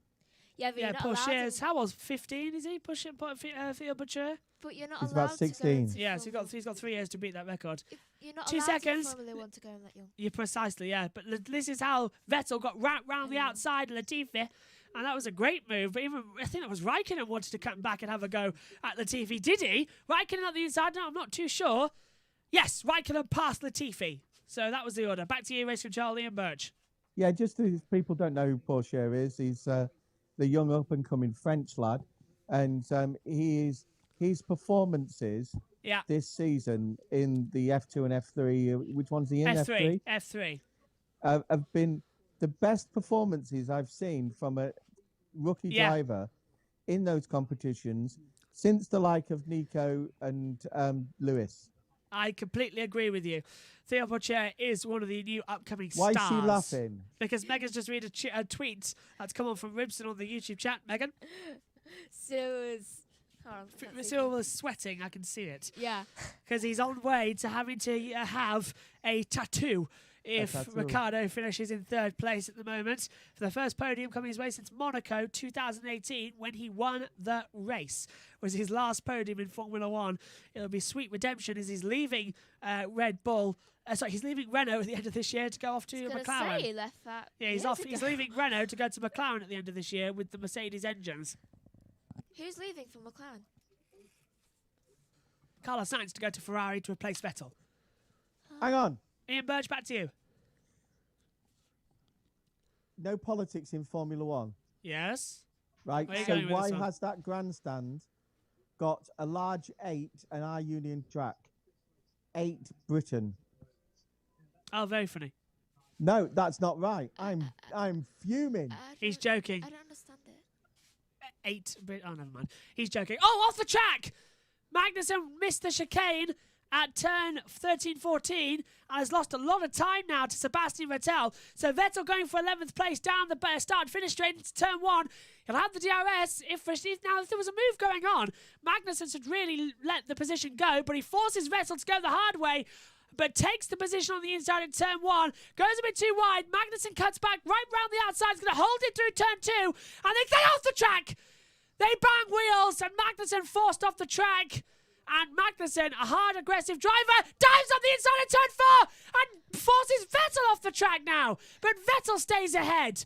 He should know that Magnussen likes revenge. Yeah, Magnussen likes a lot of revenge at the moment, but the Latifi's past Kvyat. Back to you, Ian Burch at Race Control. I've just looked at the latest betting. So in the last 30 seconds, the fact that you've got evens 2 seconds. for Raikkonen to take. Raikkonen round the outside, and he's past Magnussen, and Magnussen's coming back at him and nearly takes off Raikkonen again.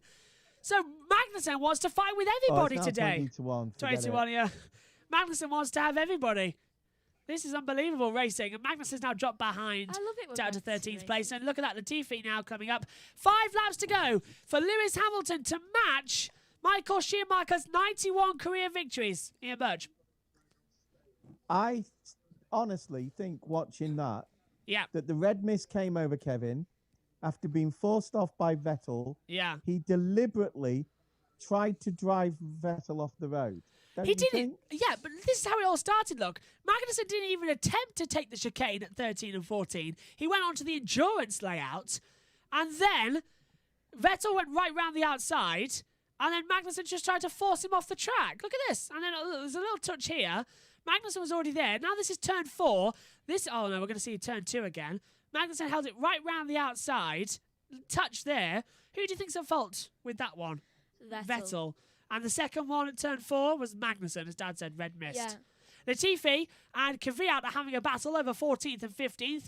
Right now, Latifi's just ahead. The podium seems to be settling down. Ricciardo has 1.7 seconds to Perez at the moment. So with 4 laps to go, coming up to 3, it looks like Ricciardo might get that podium for Renault, and Cyril Abiteboul will have to get a tattoo. Oh, I've just heard that the tattoo will be a Red Bull. Yes, that would be just ironic, wouldn't it? Oh, To cement the new marriage that Renault might have to deliver them engines in 2022. I would have, if I was Ricciardo, I would make him get a shoe. For Shuey.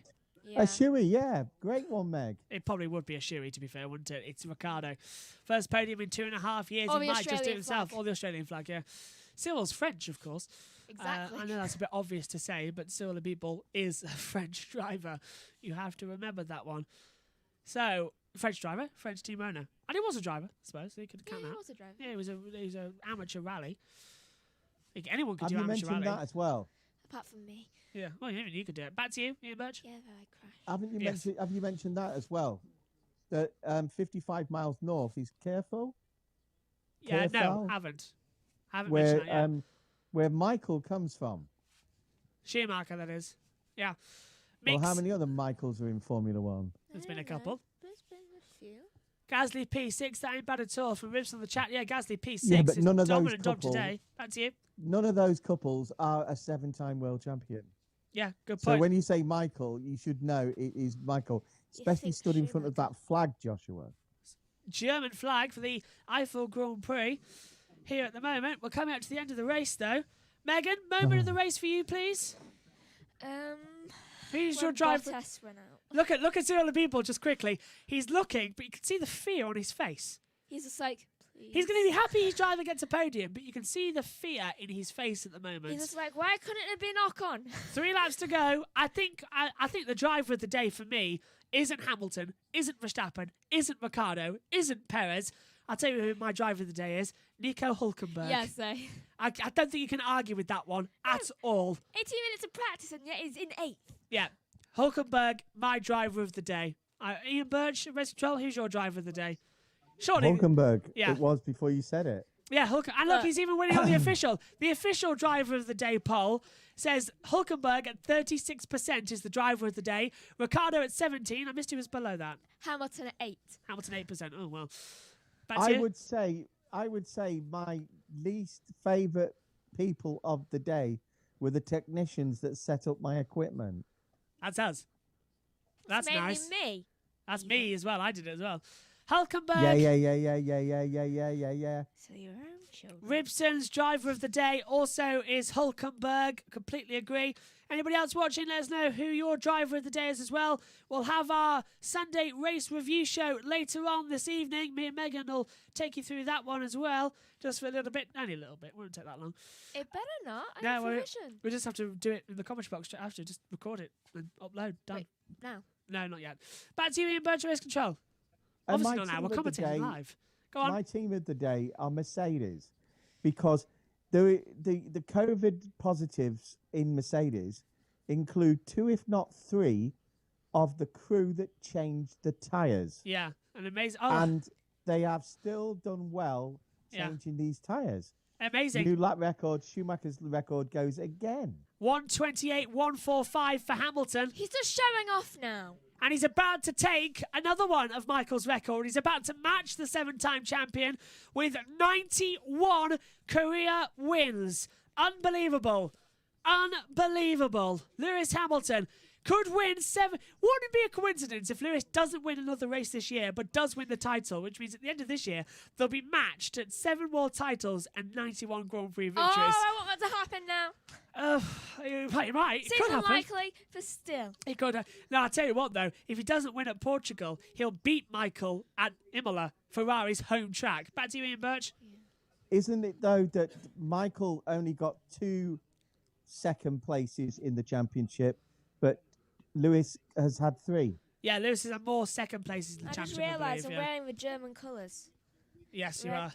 Red, white, and blue. Well, if you look behind us as well, you can see the German flag in the comment box.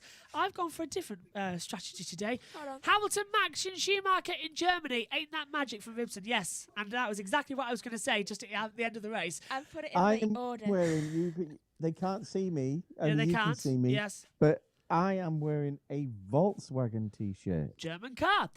Last lap, the call for the German Eifel Grand Prix. And Lewis Hamilton is 5.245 seconds ahead of Max Verstappen, who gave him a good fight today. But we are about to see history made.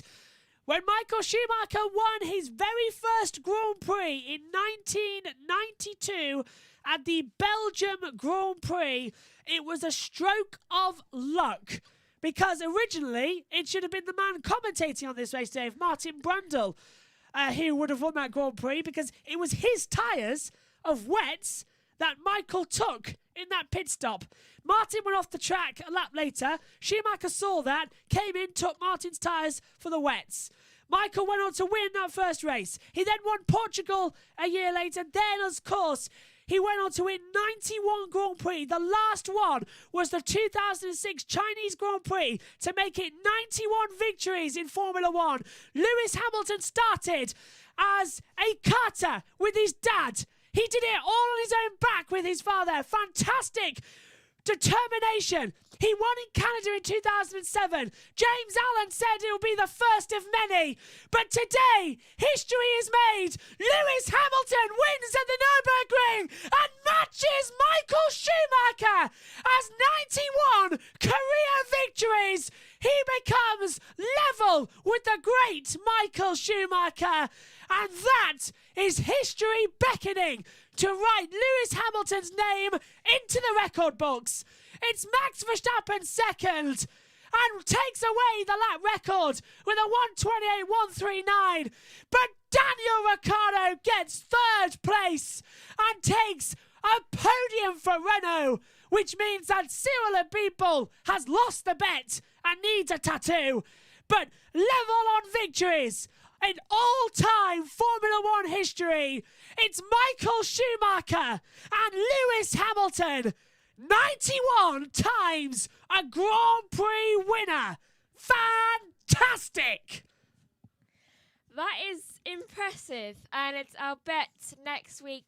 Is it next week or 2 weeks? 2 weeks' time, Mick. 2 weeks' time, I hope he'll win again. Fantastic! Ian Burch at Race Control. You remember watching Michael's last win in China. We woke up, watched the race early in the morning. We didn't know it would be his last win. But we remember also watching Lewis's first win. And it still feels as sweet now as it does back then. Wow. I was just punching the air as he went past the checkered flag. You know what I think of Lewis? Lewis is a genius. He's fantastic.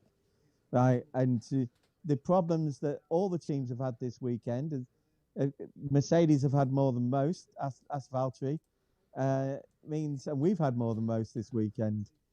And if I don't get full pay, right, I'll send the electrician right into the garage. Megan, what a race we've seen today. You've got to say? We have Lewis on the phone. Yes.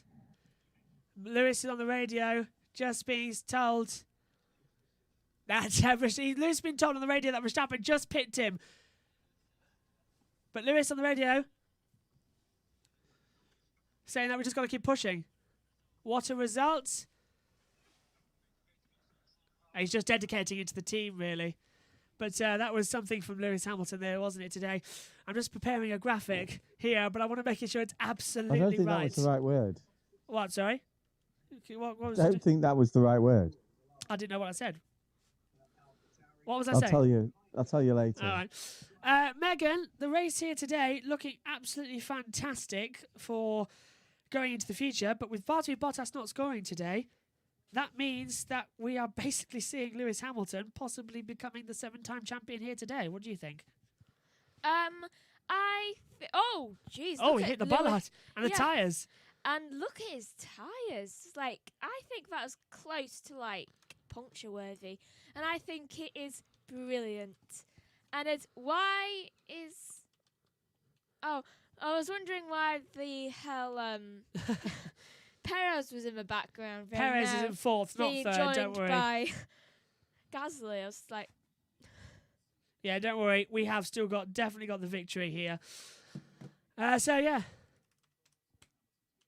Hopefully this graphic will now work for me because it's been a bit of a tricky one. But Lewis Hamilton has won here at Eifel. And we're about to hear from him on the team as well.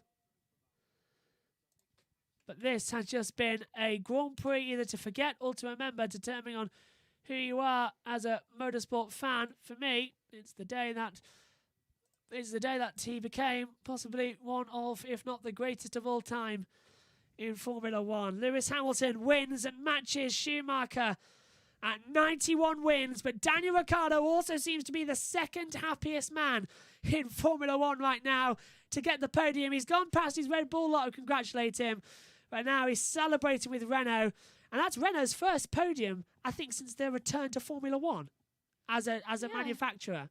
So yes, it is. So Renault will get their first podium back as a manufacturer, and it's Ricciardo who delivers it to them, and he's leaving the team to go to McLaren. That's a bit of egg on the face there, unfortunately. But Hamilton wins and matches Schumacher at 91 wins. I'm just going to edit that on your screen live here because I don't think it needs 2 wins. Hamilton matches Schumacher at 91 wins. There you go. I think that does it best. What do you think? This is just insane, says Ribson on the chat. Yes, it is. Just soak it all up, because I tell you what, we never thought we'd see it again. Someone like Michael, Lewis Hamilton, just a year after he retired in 2006, comes along and it gives the impression he's the greatest. Ian Burch at Race Control. Hamilton needs just one win to be the GOAT. In terms of race wins, yes, but as I said, he needs that 7th title and then 92. Then on the stats, he will be the greatest of all time, because he'll go ahead of Schumacher on count back to wins. So you are right, Yeah. but yeah. So, but that 7th title is a certainty. What an achievement for young Kimi Raikkonen. Yes, 323 Grand Prix completed. He also 325. 325. I thought it was 323. No, 325 entered. 323 completed, because of course, if you remember, he pulled out of the 2005 Indianapolis race, and he pulled out of the 2012 Abu Dhabi. No, he pulled out of the 2013 Abu Dhabi Grand Prix because Lotus wasn't being paid. Correct, but he took part in the practice sessions. Yes, of both of them, but pulled out. Yeah, but he's had more DNS, right? Yes, but in terms of Grand Prix started, and he's completed 323. That's what they go off. Okay. Barrichello didn't finish half of them. Ruben said he never thought he'd ever be beaten. I think Michael said the same. Yeah. You know, Rubens didn't think the number of races taking part was too much for anybody to do. But Kimi's just he's not sure about next year. The rumours he says that's just Kimi, because Kimi doesn't like talking about anything. No, we've heard quite a lot, haven't we? The fact that it was either he had signed a contract, or all of a sudden there was no contract. But today is 2 record-breaking then. Hamilton matches Schumacher at 91, and Raikkonen becomes the most experienced Formula 1 driver of all time, as having 323 races under his belt. Back to you. The interesting thing with Kimi is that he says he's not signed a new contract. The team says they had an extension. Yeah. And Kimi says he's read his contract and there is no extension. Yeah, it's a bit up in the air, isn't it? I think they're trying to wait to see who they want in the car. I think Raikkonen says. From what I understand, right? Kimi wants more money. They want to keep him on the same money. Yeah, so that's what's going to hold it back. So increase his pay. Increase the pay. Well, Alfa Romeo, it may be a factory, but it's not that well of a paid team. It's still the old Sauber team. It's just called Alfa Romeo. So decrease Giovinazzi's pay. I think they're planning on getting rid of Giovinazzi. Exactly. Yeah, we'll just run through the order then. Back to you, Ian Burch, Race Control. Giovinazzi is very much in the pans of Ferrari. Remember, Giovinazzi is a Ferrari driver. Yeah. Right? And he will come up in the Binotto's thoughts higher than the 2 that want to come in. Yeah. That's Schumacher and Eifel and Schwartzman. Yeah. He's been there and proved it. Yeah, go on. He's been there and proved it. So it could be a situation where Giovinazzi goes to Haas. I think Giovinazzi could go, then that frees up the Alfa Romeo a lot if Kimi doesn't want to race. Do you know, I think maybe one of the only people that beat Hamilton's now matched record is Mick Schumacher. I think it might. Mick's already said that if Hamilton breaks it, Mick will come into Formula 1 on a fight back to get that record. It has to be a Schumacher. Yeah, it has to be a Schumacher. And just so coincidentally, his name's also Michael. Yeah, it's Michael Schumacher Jr., but it's Mick Schumacher. Yeah. His racing name. Ian Burch, back to you, Dad. The tattoo could take the thing like our own Queen and just have the letters ER put on his backside. Oh dear. Then that's butter. Oh dear. Yeah, though also doesn't make him property of the crown. Oh, see what the people probably would. Probably would as well. 91st career victory, equaling Michael Schumacher's record for most wins in F1 history. It's a shame that we can't bring you any interview with Lewis Hamilton in the post-race press conference, unfortunately, because of copyright issues, but we can play the British national anthem and the German national anthem because that's in the public domain, so we can play that on the podium. But hopefully one day soon after the race, and we'll be able to have interviews. Now that we have this wonderful setup in the commentary box, where we can broadcast you a lot easier with different streaming software left and right, hopefully we can broadcast you some spectacular runnings here today. See Verstappen talking there. Verstappen just Shot. having a word in the background to who was it? Was it Christian Horner, I think. No. Danny Ricciardo? No. I wasn't looking. Older. Oh, was White it? hair. Helmut Marko. Yeah, probably. Yeah, it was Helmut Marko. Did he have glasses and a wonky eye? I think. It was him then. And Mick Schumacher is now the son of Michael Schumacher. On behalf of all of us. Yeah, great achievement, really. I'm honoured, man. This is the race home from 2012. Thank you so much. It's such an honour. And that is so nice. We broadcast that live to you because it's only a little snippet and we wanted it. That is Mick Schumacher presenting Lewis Hamilton with a race-worn helmet of Michael Schumacher from 2012 as a present of matching Michael. And Lewis is actually moved to tears. Lewis is actually visibly shaken by this. That is such a lovely tribute. That is race-worn helmet. And that is lovely. Mick presenting that to Lewis as a present. He's getting quite the collection. He's got Senna's, he's got Schumacher's, he's got one of Nicky's. And look, Lewis is crying. Lewis has actually got tears in his eyes. That is so nice to see. Well, he got along quite well with Schumacher. Schumacher set Mercedes up for Lewis. Yeah, perfectly if you think about it. He built that team. Michael and Ross Brawn built up Mercedes. And then Michael retired. Lewis came in, and I don't want to say they race together in 2012? They did. Yeah, 2010 to 2012 they raced together when Lewis was at McLaren and Michael was at Mercedes. But yeah, Michael retired, gave the drive also to Lewis when he was announced he was leaving McLaren, and the rest is history. It all goes from there. He's basically set up his victories. Yeah, precisely. Lewis comes in and look at this. No, he cannot stop looking. He's going to put it next to his own helmet now. But that's Lewis Hamilton's helmet, 6 stars, and he puts it just alongside his right now. I think Lewis wants to take both the helmets on the podium. He's trying to remove the hands device from his own helmet.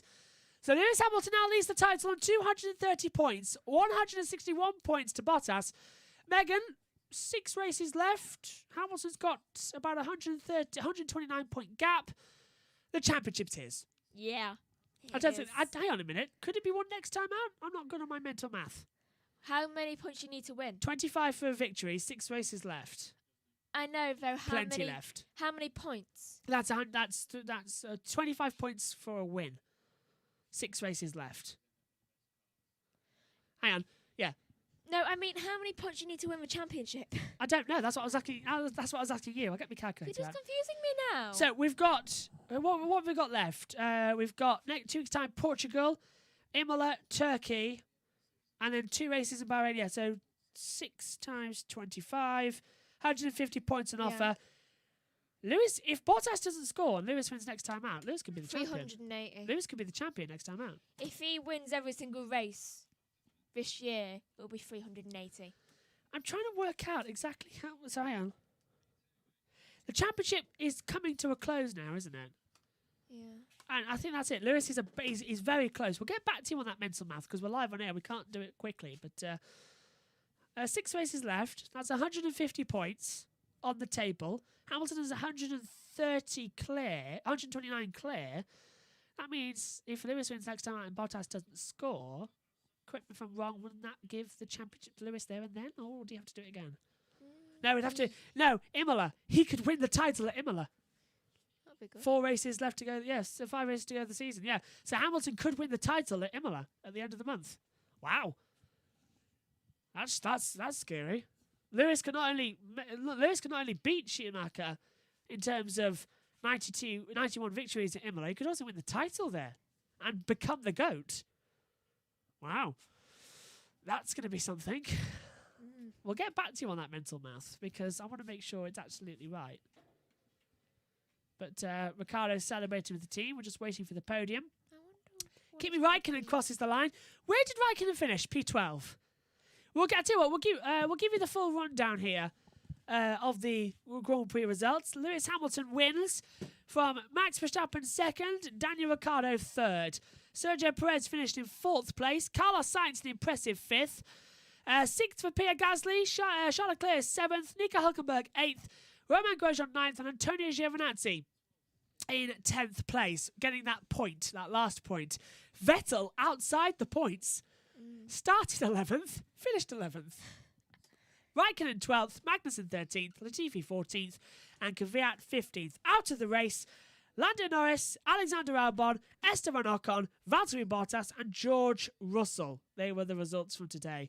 Daniel Ricciardo finishes third as they come on to the podium here for Australia. For the Netherlands, it is going to be Max Verstappen, but Lewis Hamilton wins the 2020 Eifel Grand Prix. He has Michael Schumacher's helmet with him. He's going to take it onto the podium as he matches the legend at 91 victories. Just won't stop staring at it. He can't, can he? He's shaking his head. He cannot believe that he has that helmet. It's from 2012. I understand it might be from the European Grand Prix, Michael's last ever podium in Formula One. So, we're going to hear the British national anthem for Lewis Hamilton.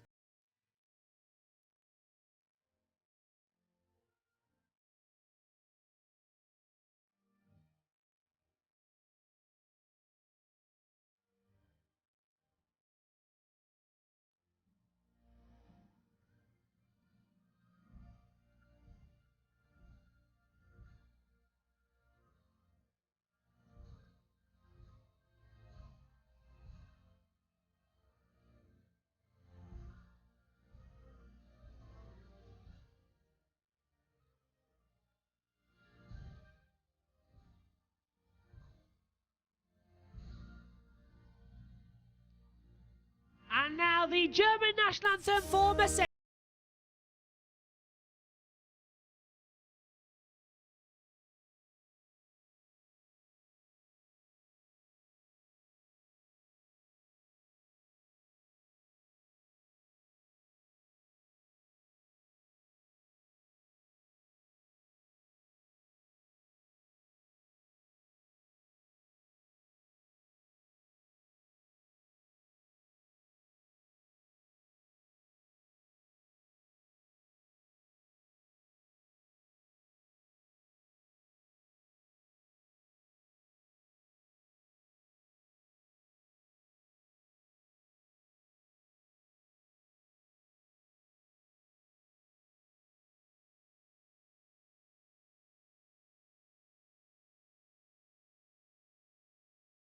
We've seen here today at the Nurburgring. It was boring to begin with, wasn't it, Megan? But it heated up, and as Lewis Hamilton lifts the trophy, throws it up in the air, he equals Michael Schumacher at 91 career wins, and this win feels just as sweet as the original. You must admit, Megan, this is something special we are seeing in Formula One right now. So, second place, the constructors to Mercedes. Second place to Max Verstappen. An impressive race today. Wasn't to be, though. But Daniel Ricciardo gets third. And that podium finally comes for Renault. It's well-deserved, isn't it? Very well-deserved. It is. And now, as ever, it's champagne time. Hang on a minute. They've got the helmet. Get rid of Michael's helmet. It's champagne time at the Nurburgring. Lewis Hamilton has done something that nobody thought was possible. He has matched Michael Schumacher at 91 career victories. One more, and the 7th world title, he will become the greatest of all time. What is going to happen in 2 weeks' time at the Portuguese Grand Prix? Thank you for joining us, and goodbye. But stay with us here on YouTube, because that was goodbye to our radio listeners who was tuning in. We're staying with you here on YouTube. Ian Burch is standing by at Race Control to talk to us. Megan's still here for a few more minutes, and we'll try and wrap up that race before the Sunday review tonight. We'll start off with Ian Burch.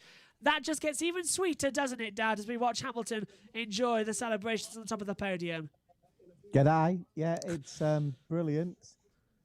Honestly, when Lewis, I first saw Lewis on Blue Peter when he was about 4 years old, 5 years old, racing cars around the Blue Peter Garden, and he was beating the adults then, and you just knew he was something special. He looked very cute, and he was amazing. beating adults at racing cars around the Blue Peter Garden. Soon he became into GP 2 as it was. Yeah, GP2 at the time. Yeah. And him and Nico had battles in that. And then the motivation that Nico gave him as being the one that's just behind him really motivated him to achieve this. And the same thing is happening with Valtteri now. For like with Michael, you have to have a good driver just behind you as your teammate to keep you motivated. Absolutely. Megan, your point of view of today's race? It's been a bit of a crazy one, but 2 weeks' I time's thought good. it was crazy, funny at some point. Oh, that's good. Dramatic. That and was it's Eifel. historic. That was. Historic, yeah. That was That Eifel. was Eifel. Yeah. 2 weeks' time, Portuguese Grand Prix. We must just look forward to that one quickly. Are you here? 2 weeks' time, Portugal? If Lewis matches?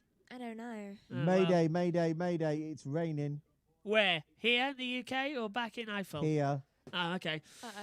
It's raining here. That's not great at all. So we better go off air before How our hard Wi-Fi is it connection raining? goes any more hard, apparently. We've got to walk back over to the TV compound. I knew That's I not should gonna have be brought my coat. Yeah, just run. You'll be fine. So, final word from you, Dad, about today's race. What did you make of it? Just try and sum it up for you. Well, I didn't see the start. Right, I saw only little bits of the first 20 laps. I've seen some of the most Yeah. important You've seen parts you've of seen that. the race today, basically. I think Hulkenberg shows that he still has it for Formula One. Right, an amazing result for Hulk. Right, to be sat in a cafe yesterday morning in Cologne, get a phone call saying, "Are you coming to the track? Because we need you." Yeah. And then doing what he did. He stayed up late last night, and I've gone. No, you're still here. We can hear you. Hello. We can hear you. Okay. Just keep speaking. No, I think we've lost him. That's unfortunate. So, thanks to Ian Burch. Megan, your point of view of today's race then? What did you make of it overall? I know I've asked you that question, but 2 weeks' time, going into Portugal, it's going to be a great race, isn't it? Yeah, it is. So, we've got to wrap up, because I'm being told in my ears we have to wrap up to get off to the British Touring Cars. Megan, your first memory of Lewis Hamilton winning a race? That's a difficult question. I'm not sure because I was only a child. Yes. I was a toddler. Okay. Driver of the day, is it still Hulkenberg? Yeah. Okay, lovely. Thanks to Megan Burch for presenting this weekend in the practice sessions, and thank you for coming to the comment box. My thanks to Ian Burch as well for filling 3 hours with me on Friday on live streams and being in the commentary box today. What a race we've seen here for the season. My thanks to all of you for watching throughout the weekend. Me and Ian Burch, that's Dad, will be back in 2 weeks' time at the Portuguese Grand Prix. Me and Megan will be back tonight for the Sunday race review.